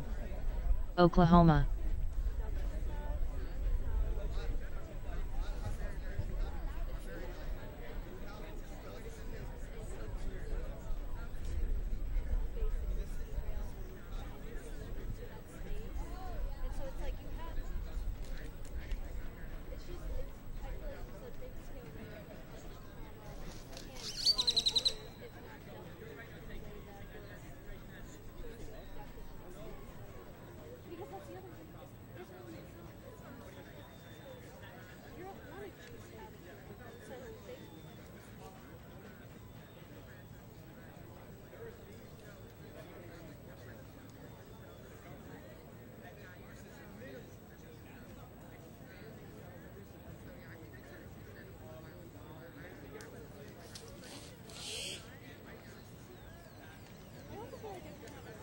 Severe thunderstorm warning.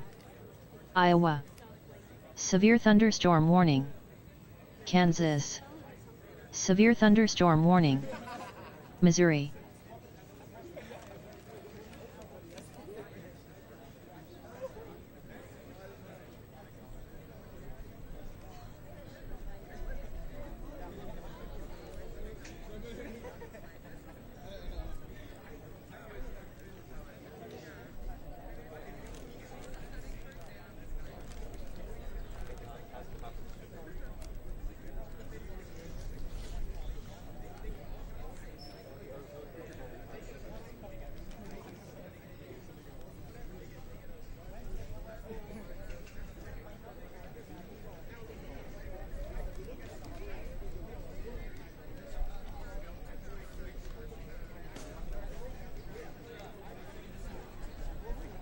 Severe thunderstorm warning. Nebraska. Tornado warning. Kansas. Severe thunderstorm warning. Kansas.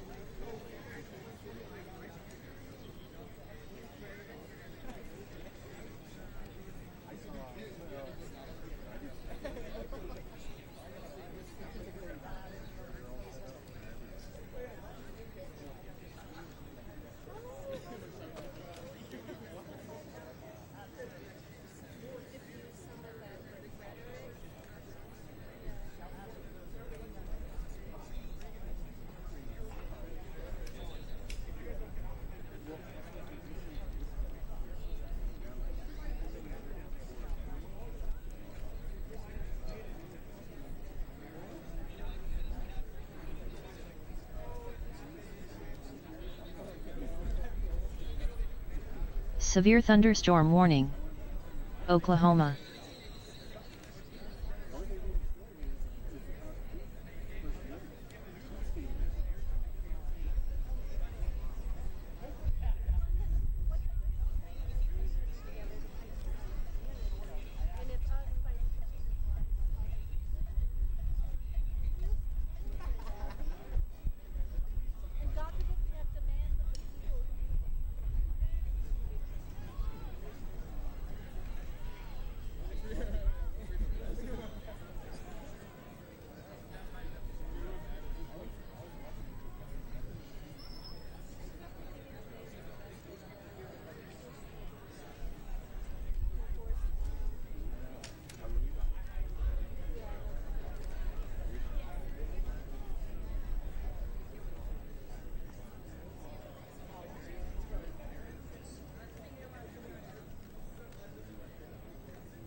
Severe thunderstorm warning. Kansas.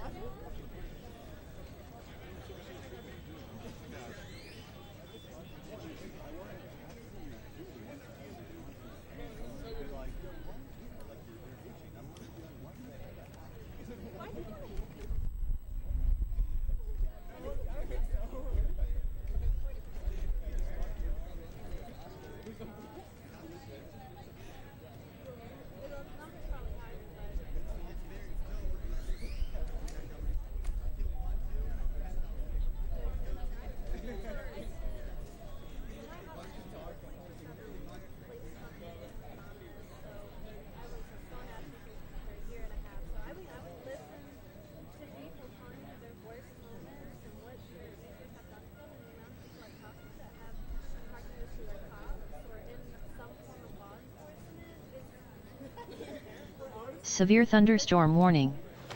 Texas. Severe thunderstorm warning. Oklahoma.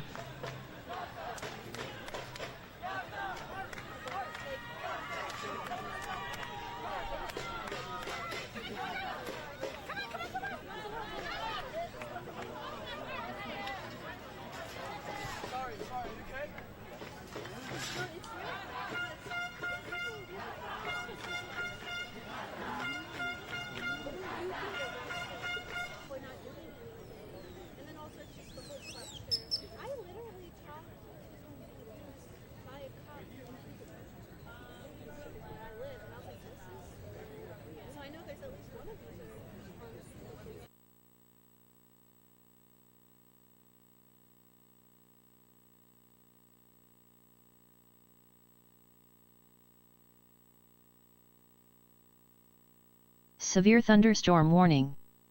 Kansas.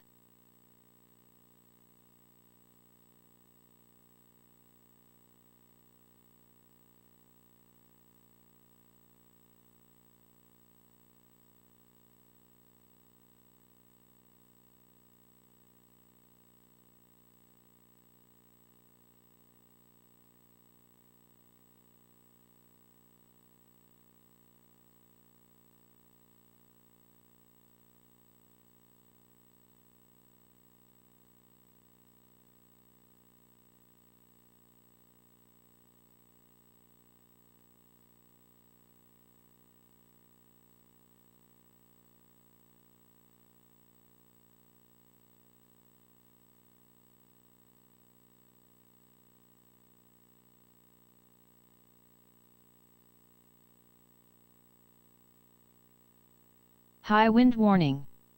Montana. Severe thunderstorm warning. Kansas.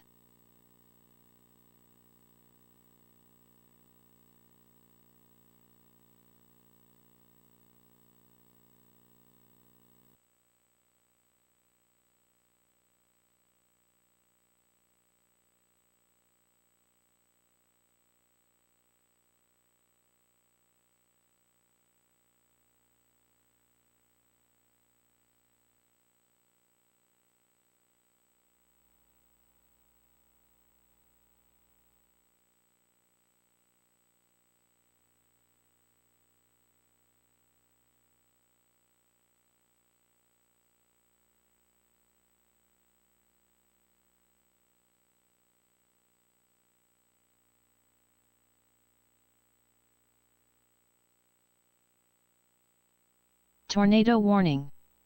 Kansas.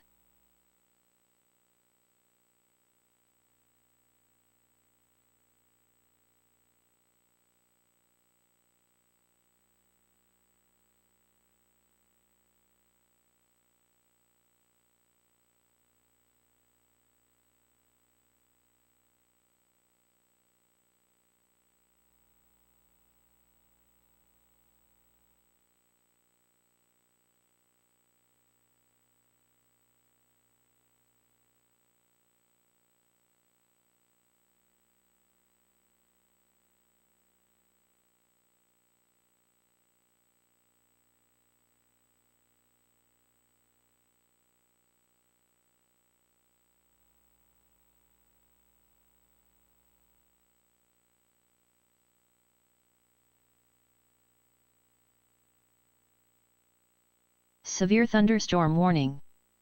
Texas. Severe thunderstorm warning. Nebraska. Severe thunderstorm warning. Iowa.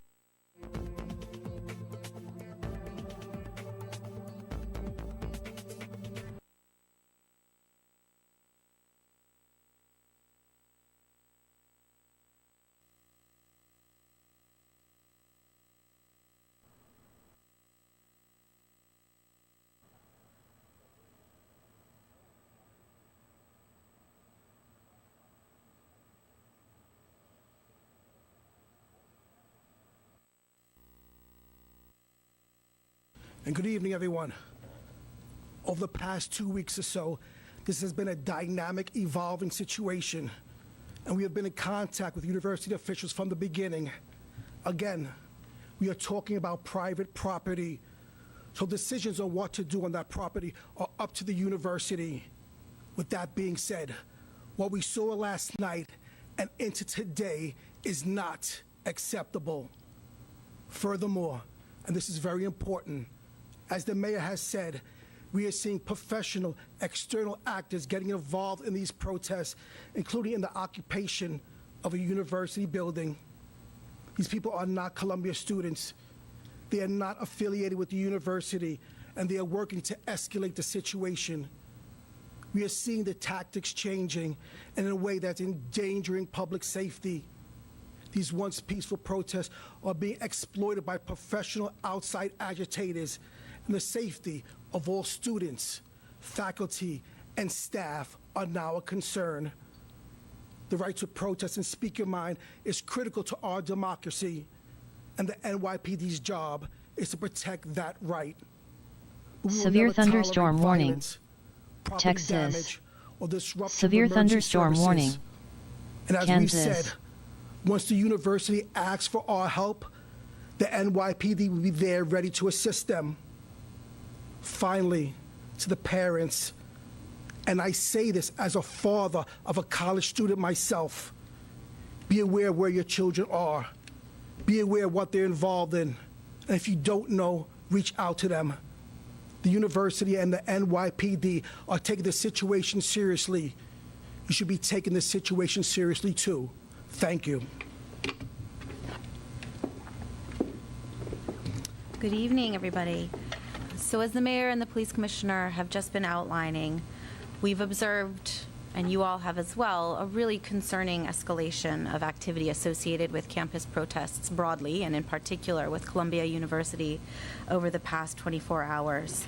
And this escalation presents a real threat to public safety. So I want to make 2 points. One is to reiterate what the mayor and the police commissioner have mentioned, that these protests have been and are being influenced by external actors who are unaffiliated with universities, some of whom have been known to our department and others for many years for their dangerous, disruptive, and at times criminal activity associated with protests for years. So this is not about what's happening overseas. It's not about the last 7 months. It's about a very different commitment to, at times, violent protest activity as an occupation. A number of university partners have reported to us in New York and also across the country that significant portions of their protester populations are unaffiliated with their schools. They haven't got a right to be on campus, and this violates university policies. And most importantly, it presents dangers to students and to the whole university communities where it's happening. And second, we see an escalation in tactics. And when we see what we saw last night, I'm going to show you a few examples, and they exemplify some of the behavior that we're seeing in a much more holistic way. We think these tactics are a result of guidance that's being given to students from some of these external actors. So we see individuals in black bloc attire, scaling buildings, breaking into windows, barricades being made out of furniture or being dragged from the lawn into Hamilton Hall, cameras that have been destroyed, and there's only one reason to destroy a camera. It's certainly not something anyone is taught to do in school. De-arresting tactics being encouraged, property destruction, signs being fortified into shields, reports of physical altercations between individuals, and other forms of intimidation, this has gone to the next level, and we have real cause for concern. And I want to point out that this is an escalation that, while it began last night at Columbia, we do expect it to continue beyond one building on one campus, but to other protests, to other universities, potentially to other cities. We are in constant dialogue with Columbia University officials as well as other partners, and we are, as always, fully prepared to respond. So we want to reiterate that our priority is and always will be public safety for all.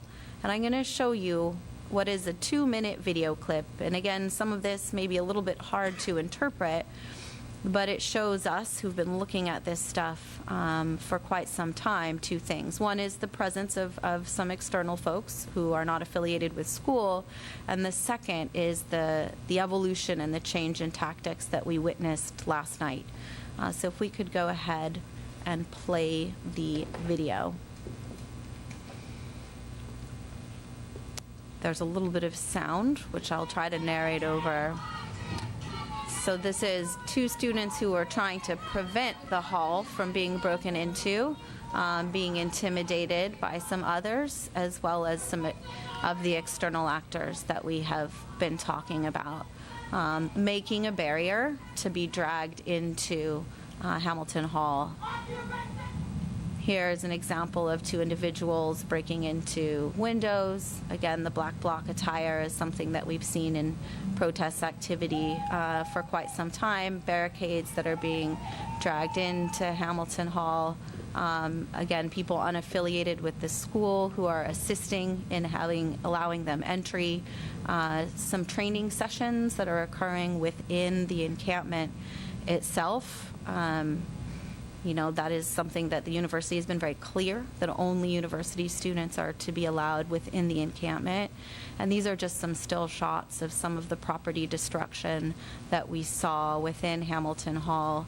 The windows breaking, the barricading, using furniture to prevent ingress and egress. And, you know, you can see quite obviously that this is a public safety concern for the students themselves, for the protesters themselves, for anybody else on campus.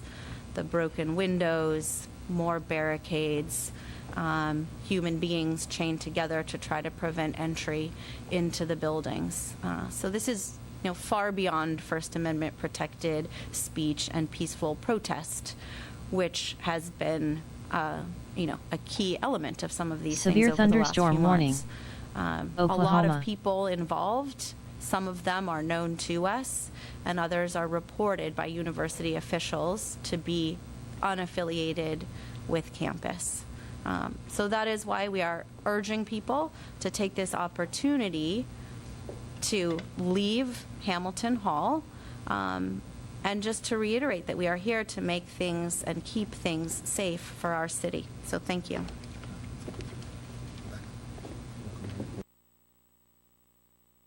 Video available to you immediately after this press conference, but for now we'll take just a few questions on topic only. Miles? If the NYPD were to go to Columbia, so what charges would the students face, and does this message to leave Columbia now have a time table attached to it? You know, so we are in ongoing dialogue with officials, and of course stand ready to come in if we are invited in. And of course, some of this activity, we would need to review the specific facts to see what charges might be appropriate. But in particular, for folks who are unaffiliated with the university, you know, it certainly looks to be like a trespass situation, and depending on their involvement, and the video will help us understand the full suite of their activity, there may be charges associated with the property destruction and the vandalism as well. And Commissioner Dorsey's been in touch with legal, so let him know. All right. Good evening. For the individuals that are inside of Hamilton Hall, they will be charged with burglary in the 3rd degree, criminal mischief, and trespassing. For the individuals that are in the encampments outside, they will be charged with trespassing. Severe disorderly thunderstorm warning. Iowa. Who else? Bahar? Yeah, could you tell us a little bit more about these people that you're describing, what they've been involved in the past, and also what strategies are you and the school using to identify, connect these people who are often covering their faces with the people you stayed from for years, cameras or other technology, just a more comprehensive picture. This is something we've heard like during the report too, of how we know who these people are and what their histories are. So in some cases, it's just through sheer force of being present at these protests over years, whether it was Occupy Wall Street, the Autonomous Zone in 2020, other protests around the country, Stop Cop City in Atlanta. So individuals who are familiar.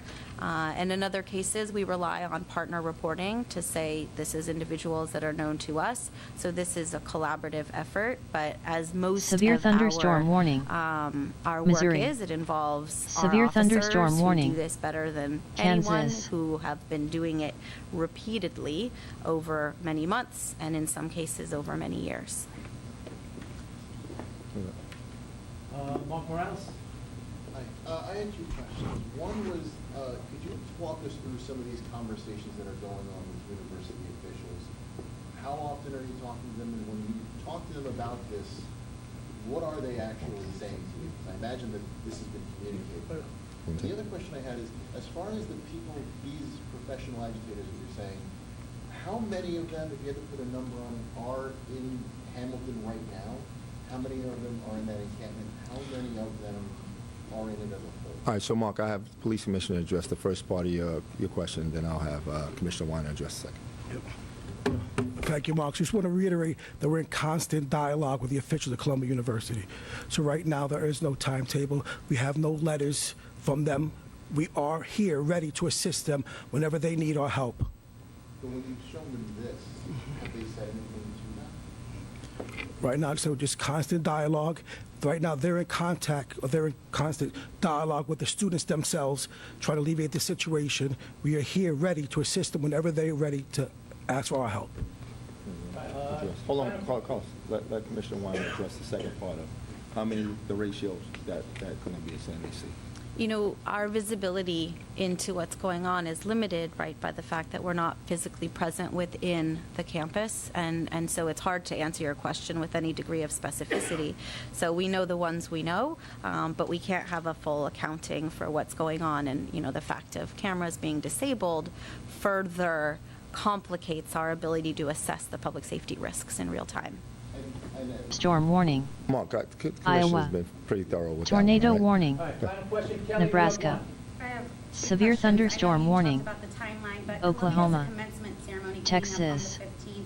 Has the university president said that they want that done before that date or on that date? And then I just wanted to ask, those outside agitators at Hamilton Hall, is the NYPD going to deal with them differently than they would the other ones at the encampment? All right, I'll let Commissioner Daughtry answer the second part of your question. I think what the Commissioner just said applies to the first part, is that we're in constant contact, but right now we have not received any communication from the university that they want us to take action on that campus. Yep, just to echo what the Commissioner Shepard said, I mean, we said it a couple times up here already. As soon as the university reaches out to us, we're more than willing able to help them. As far as the second part of your question, we're going to treat them just like when we went into NYU, when we went into Columbia the first time. There was no incident. Severe thunderstorm Our officers warning. went in there and performed admirably Oklahoma. as they were under attack by Severe thunderstorm bottles, warning. chairs, Texas. tables. Tornado So warning. We expect that. Kansas. However, Police Commissioner Caban's police department is ready to take action when needed. Thank you. Yeah. All right, so if there's a need to update, we will, but thanks for everybody for right now. All right, thank you.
Severe thunderstorm warning.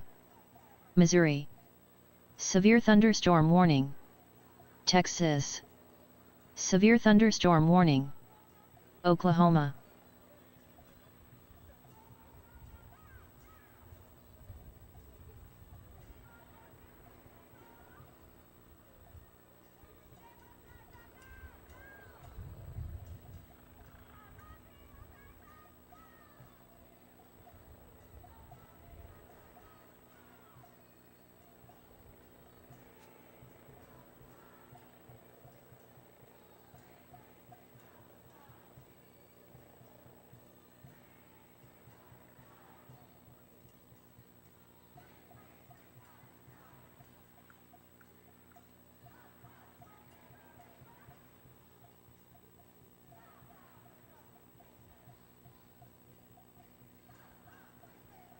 Severe thunderstorm warning. Oklahoma. Severe thunderstorm warning. Montana. Severe thunderstorm warning. Kansas.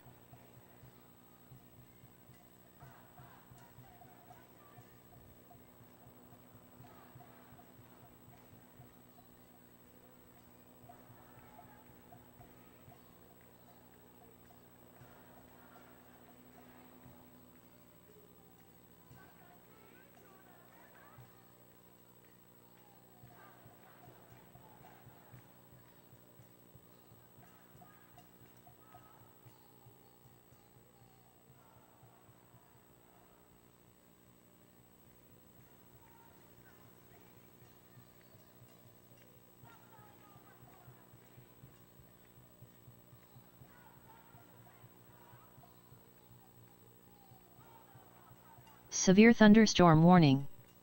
Iowa.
Severe thunderstorm warning.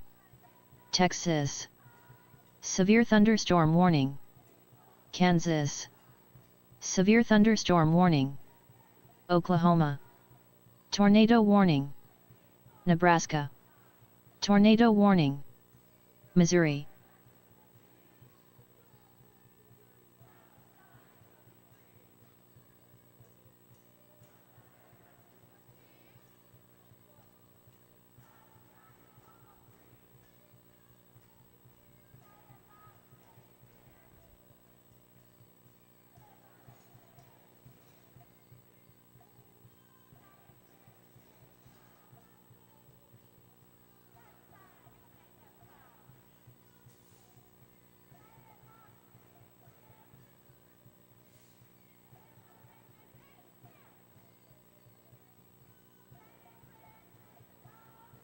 Tornado warning.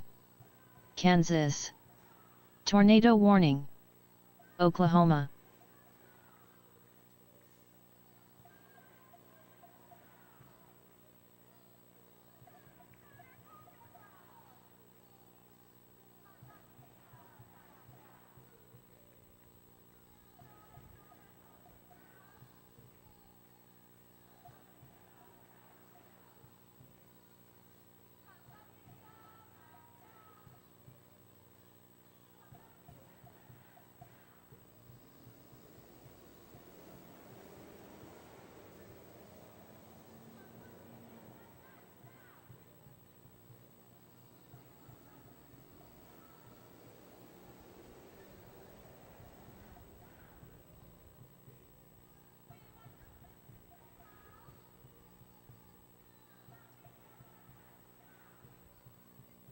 Severe thunderstorm warning. Oklahoma. Tornado warning. Kansas. Severe thunderstorm warning. Missouri.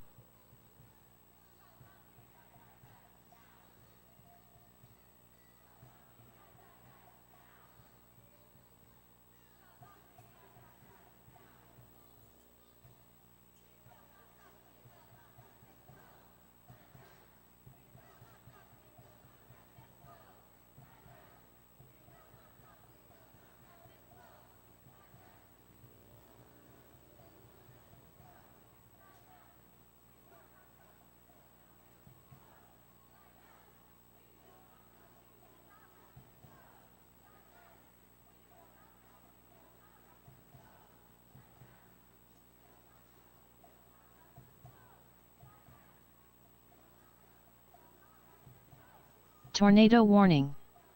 Kansas.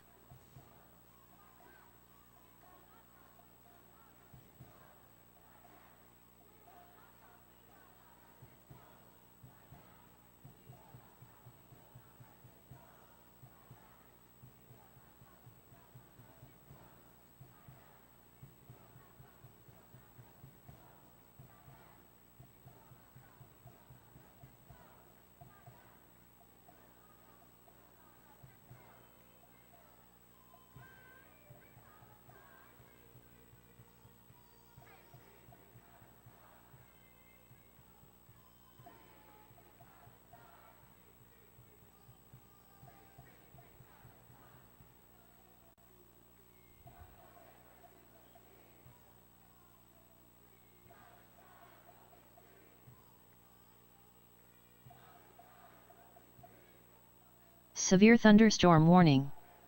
Oklahoma. Severe thunderstorm warning. Iowa. Severe thunderstorm warning. Kansas. Severe thunderstorm warning. Missouri.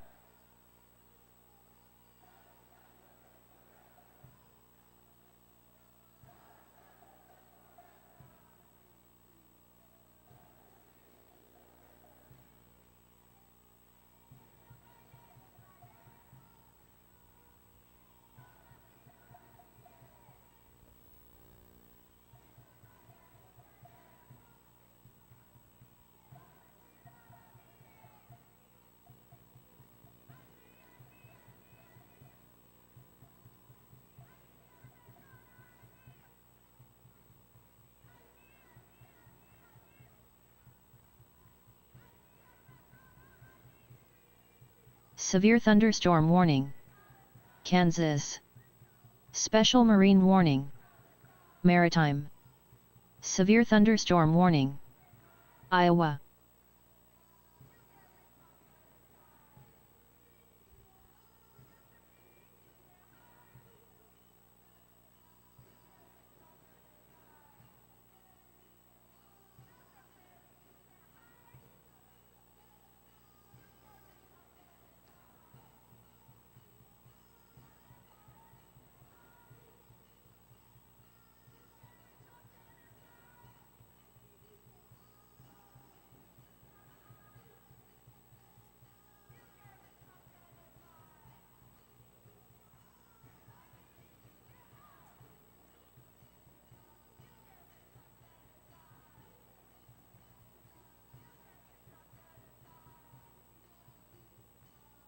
Severe thunderstorm warning.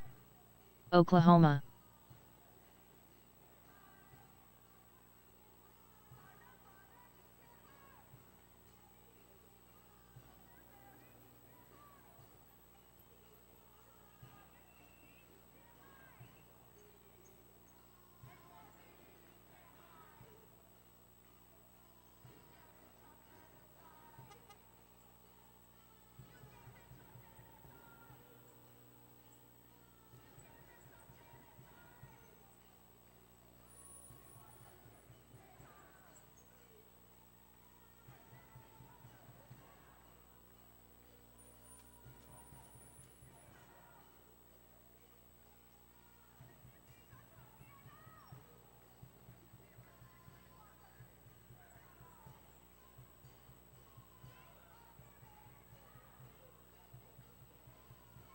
Tornado warning.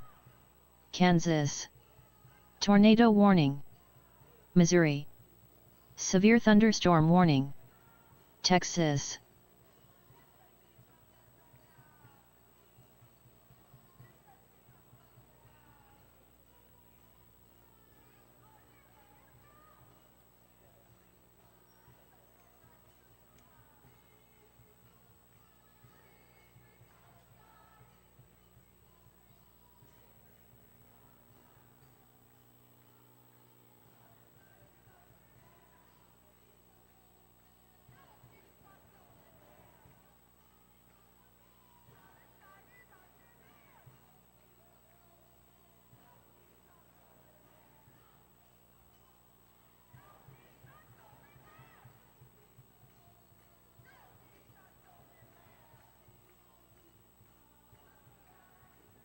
Severe thunderstorm warning.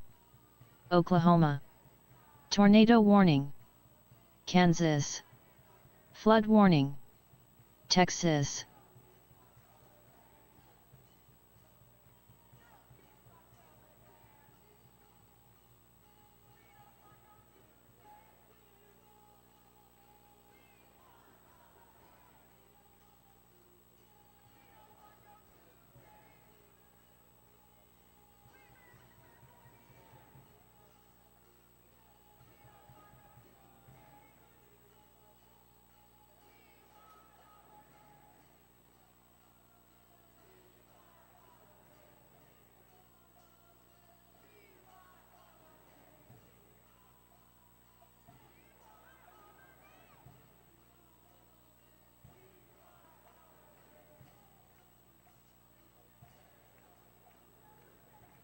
Severe thunderstorm warning.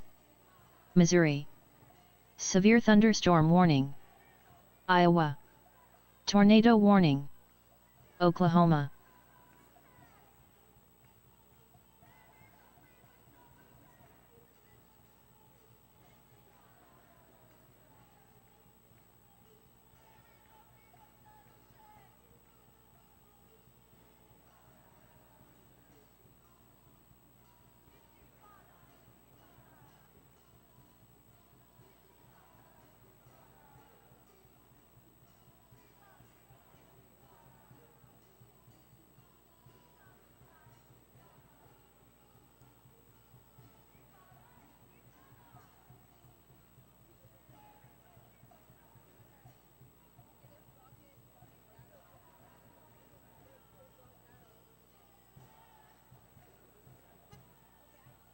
Tornado warning.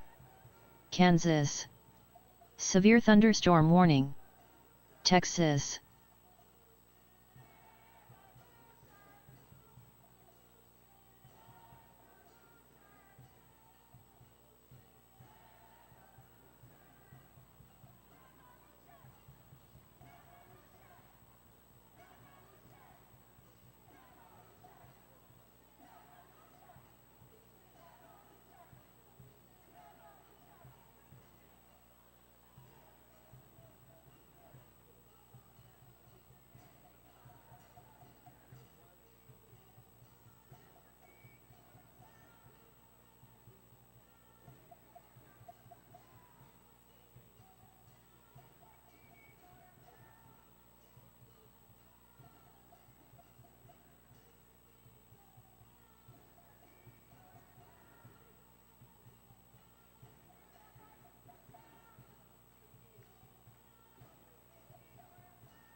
Severe thunderstorm warning.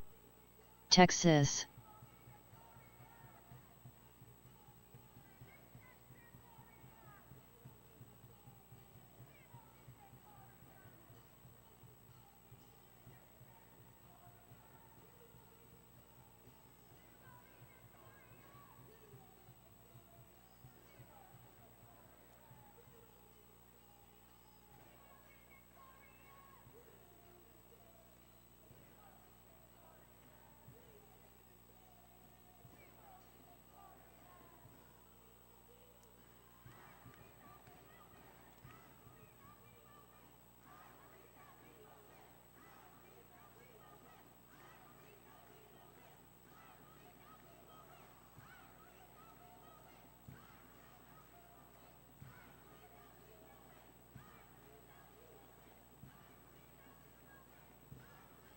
Severe thunderstorm warning. Iowa.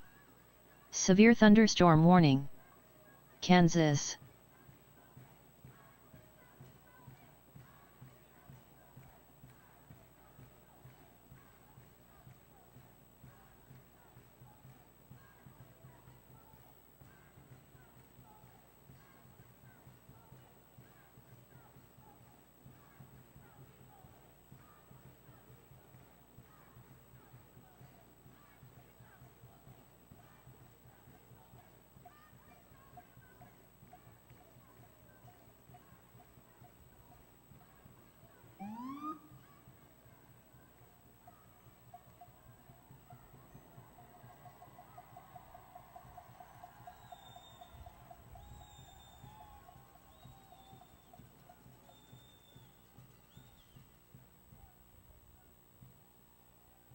Tornado warning.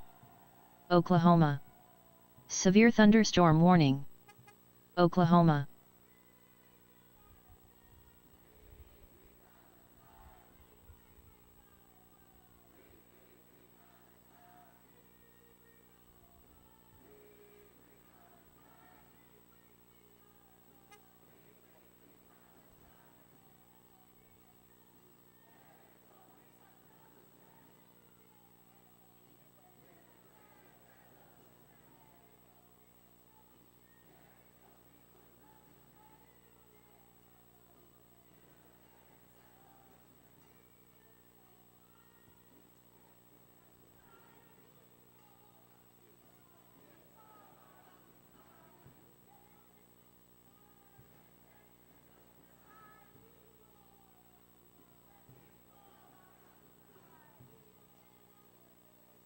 Severe thunderstorm warning. Kansas.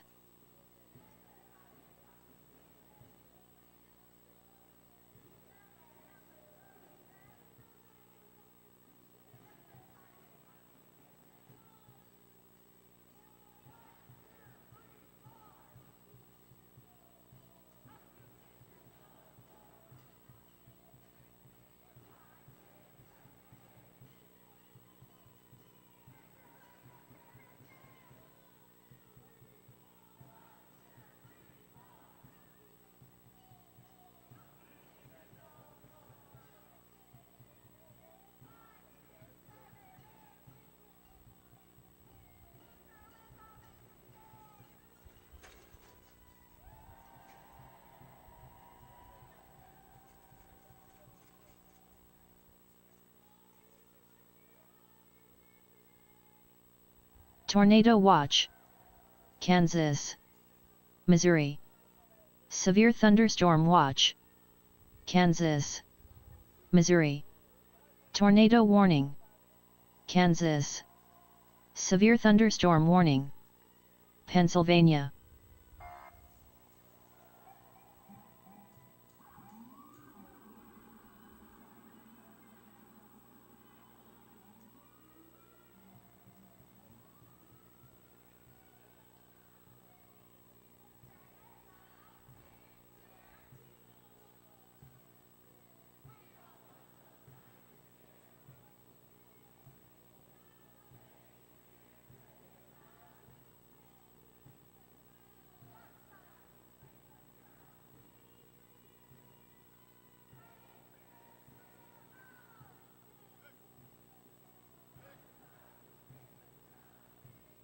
Severe thunderstorm warning. Kansas. Severe thunderstorm warning. Missouri. Severe thunderstorm warning. Texas.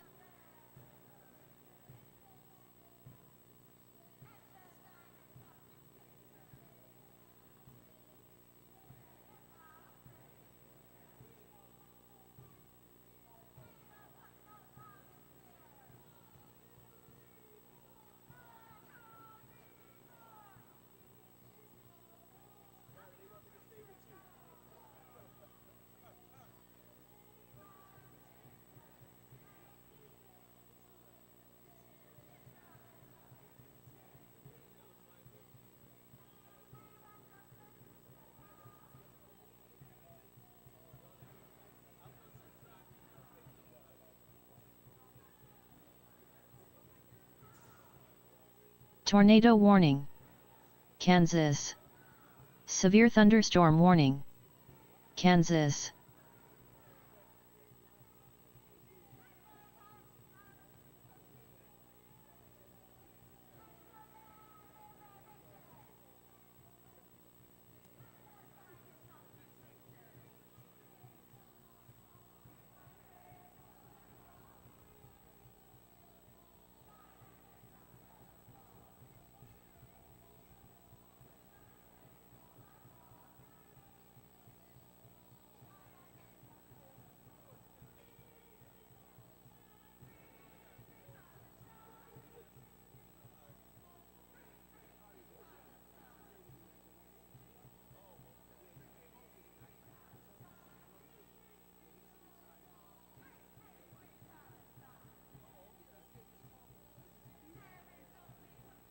Tornado warning. Kansas.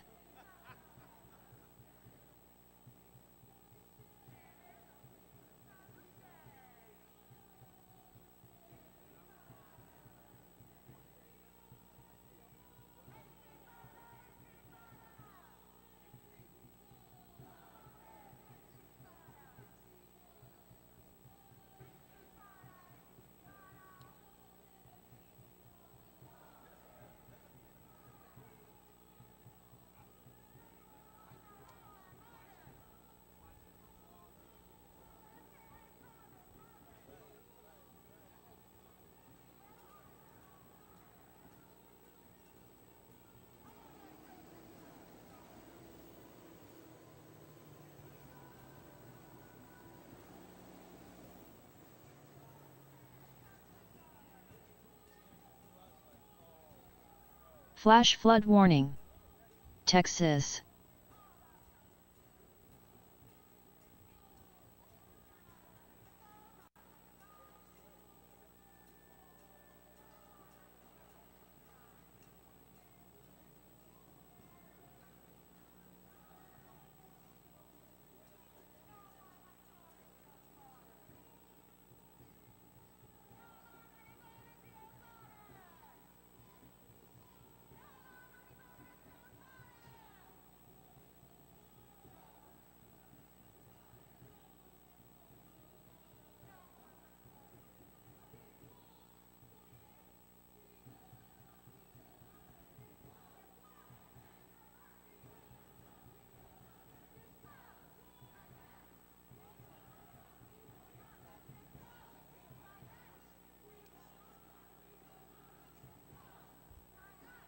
Severe thunderstorm warning.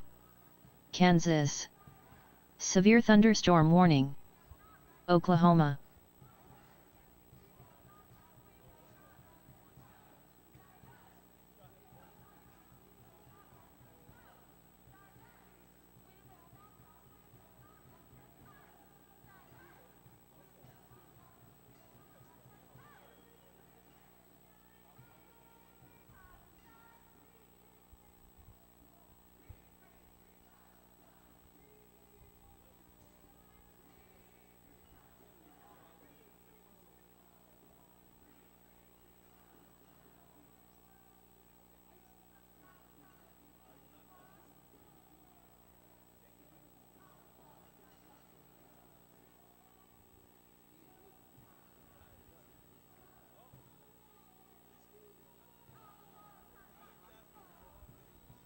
Severe thunderstorm warning. Iowa.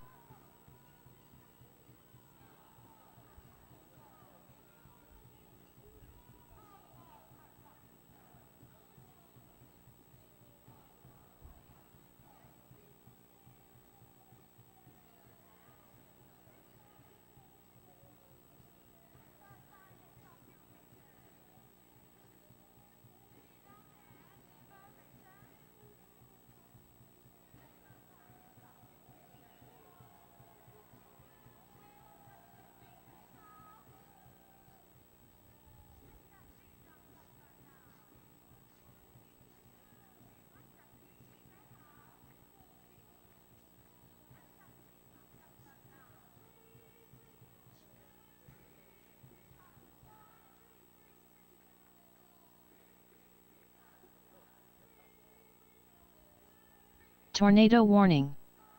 Oklahoma. Tornado warning. Kansas. Severe thunderstorm warning. Texas.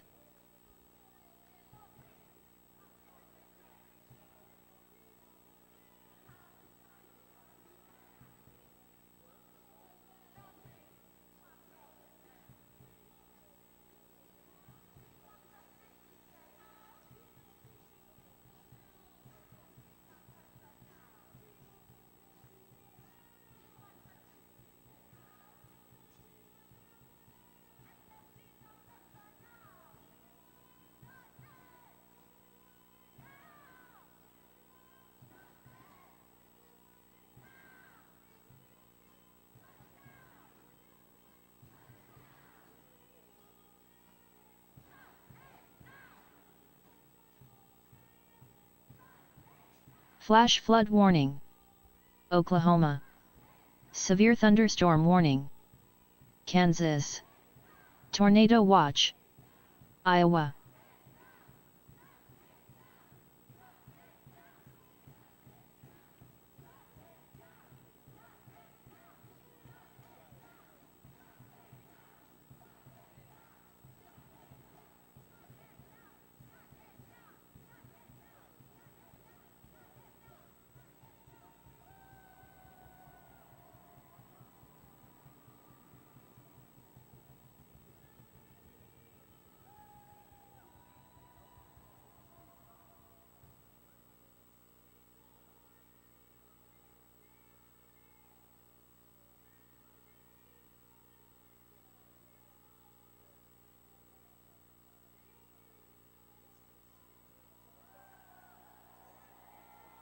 Tornado warning. Missouri.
Severe thunderstorm warning. Texas.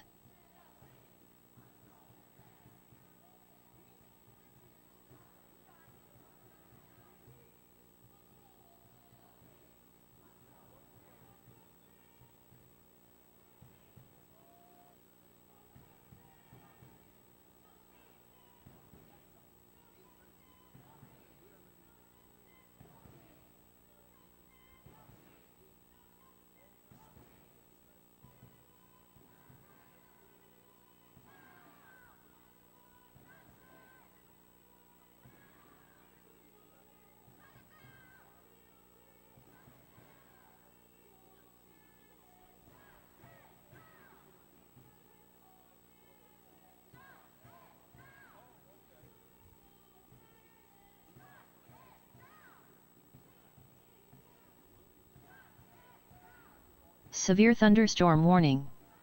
Iowa.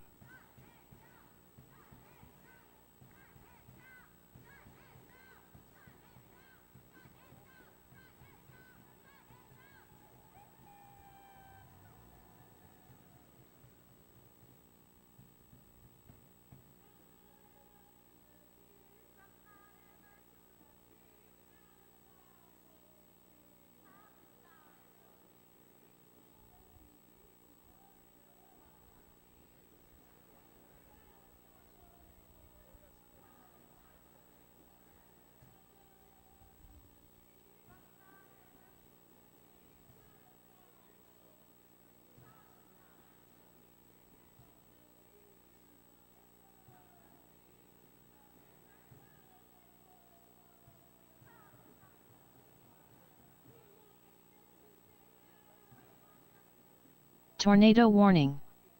Kansas. Severe thunderstorm warning. Oklahoma.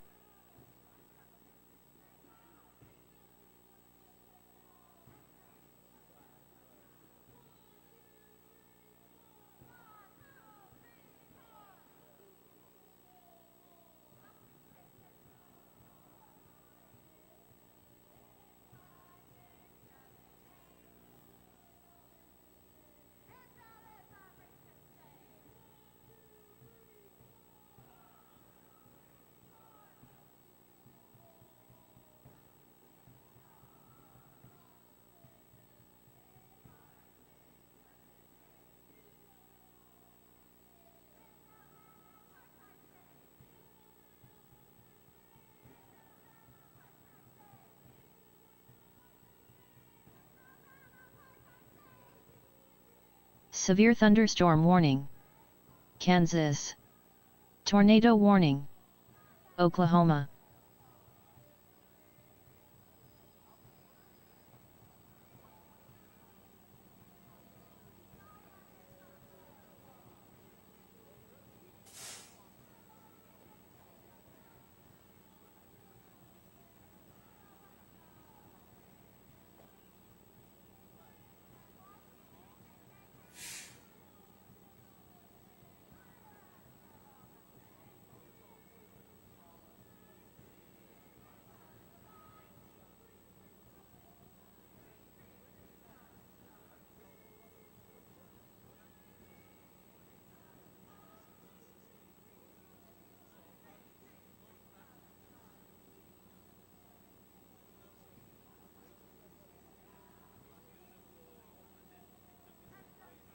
Severe thunderstorm warning.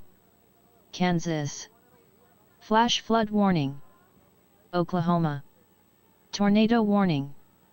Kansas.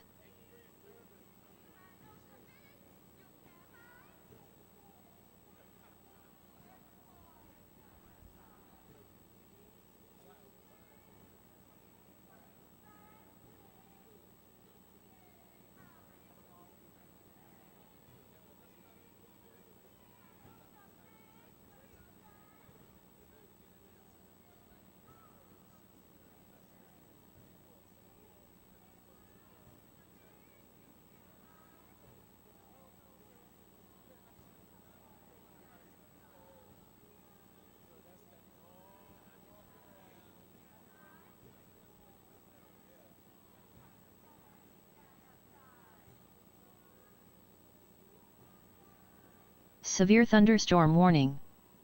Missouri. Tornado warning. Oklahoma. Severe thunderstorm warning. Oklahoma.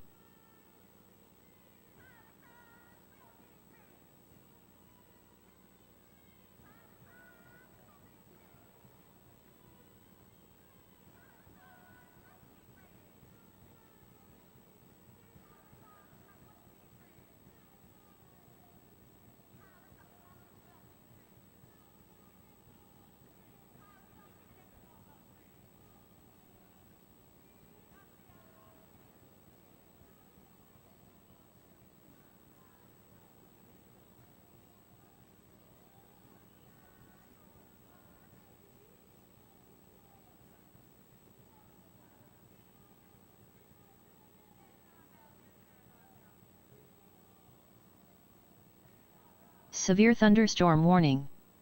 Kansas. Severe thunderstorm warning. Texas.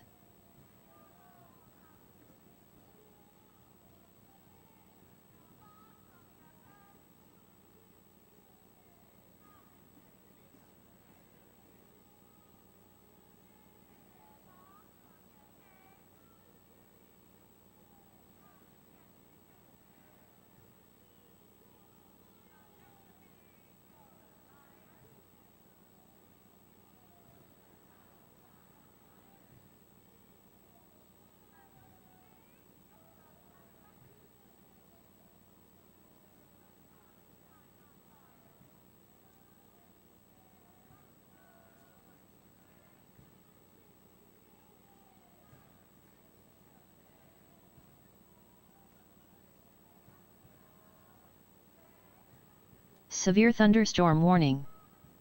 Kansas. Severe thunderstorm warning. Texas.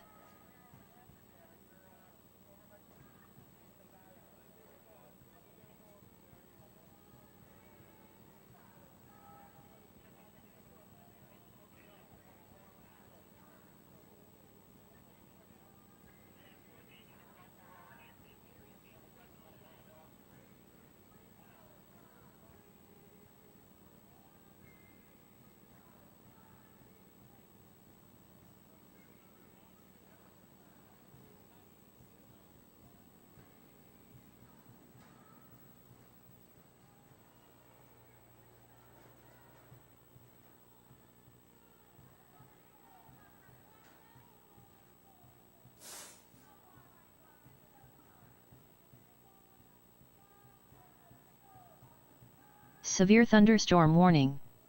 Texas. Tornado warning. Kansas.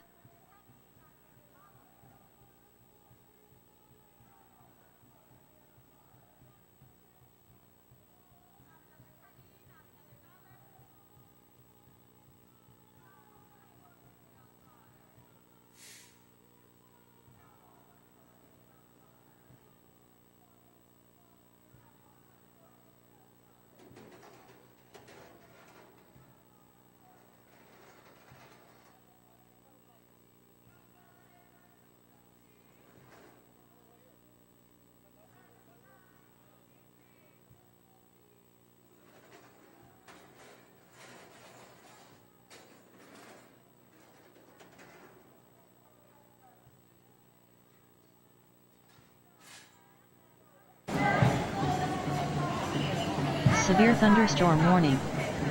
Oklahoma. Severe thunderstorm warning. Pennsylvania. Severe thunderstorm warning. Kansas.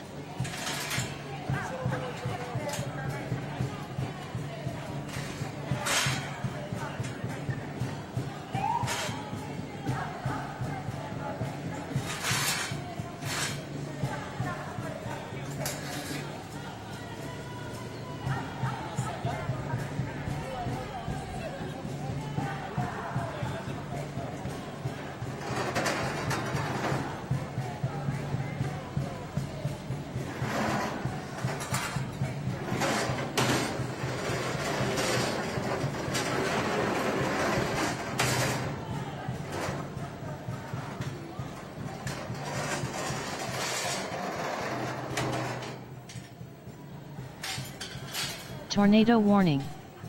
Oklahoma.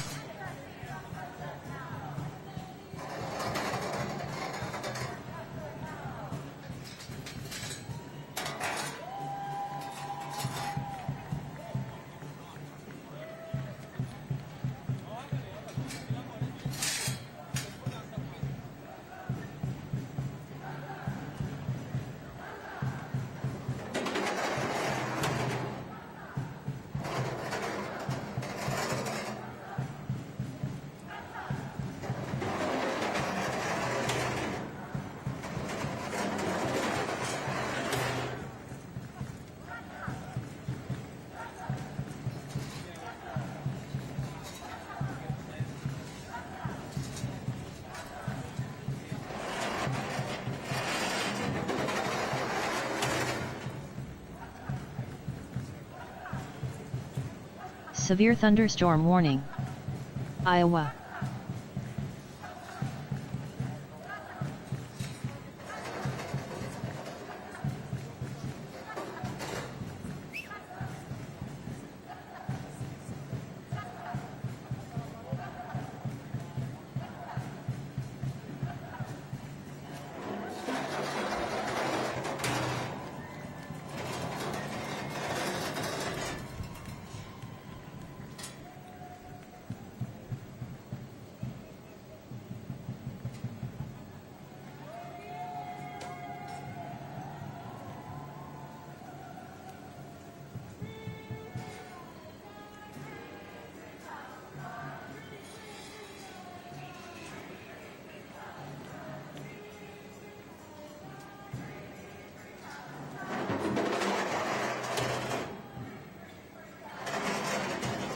Severe thunderstorm warning.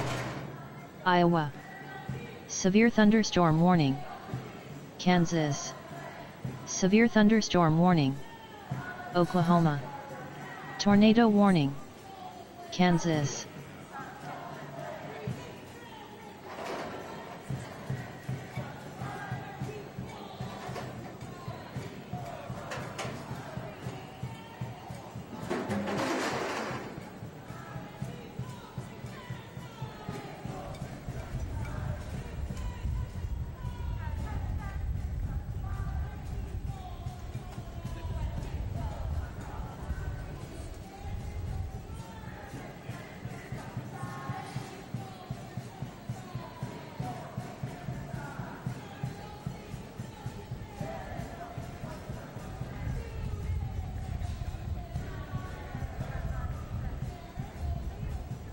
Severe thunderstorm warning. Kansas.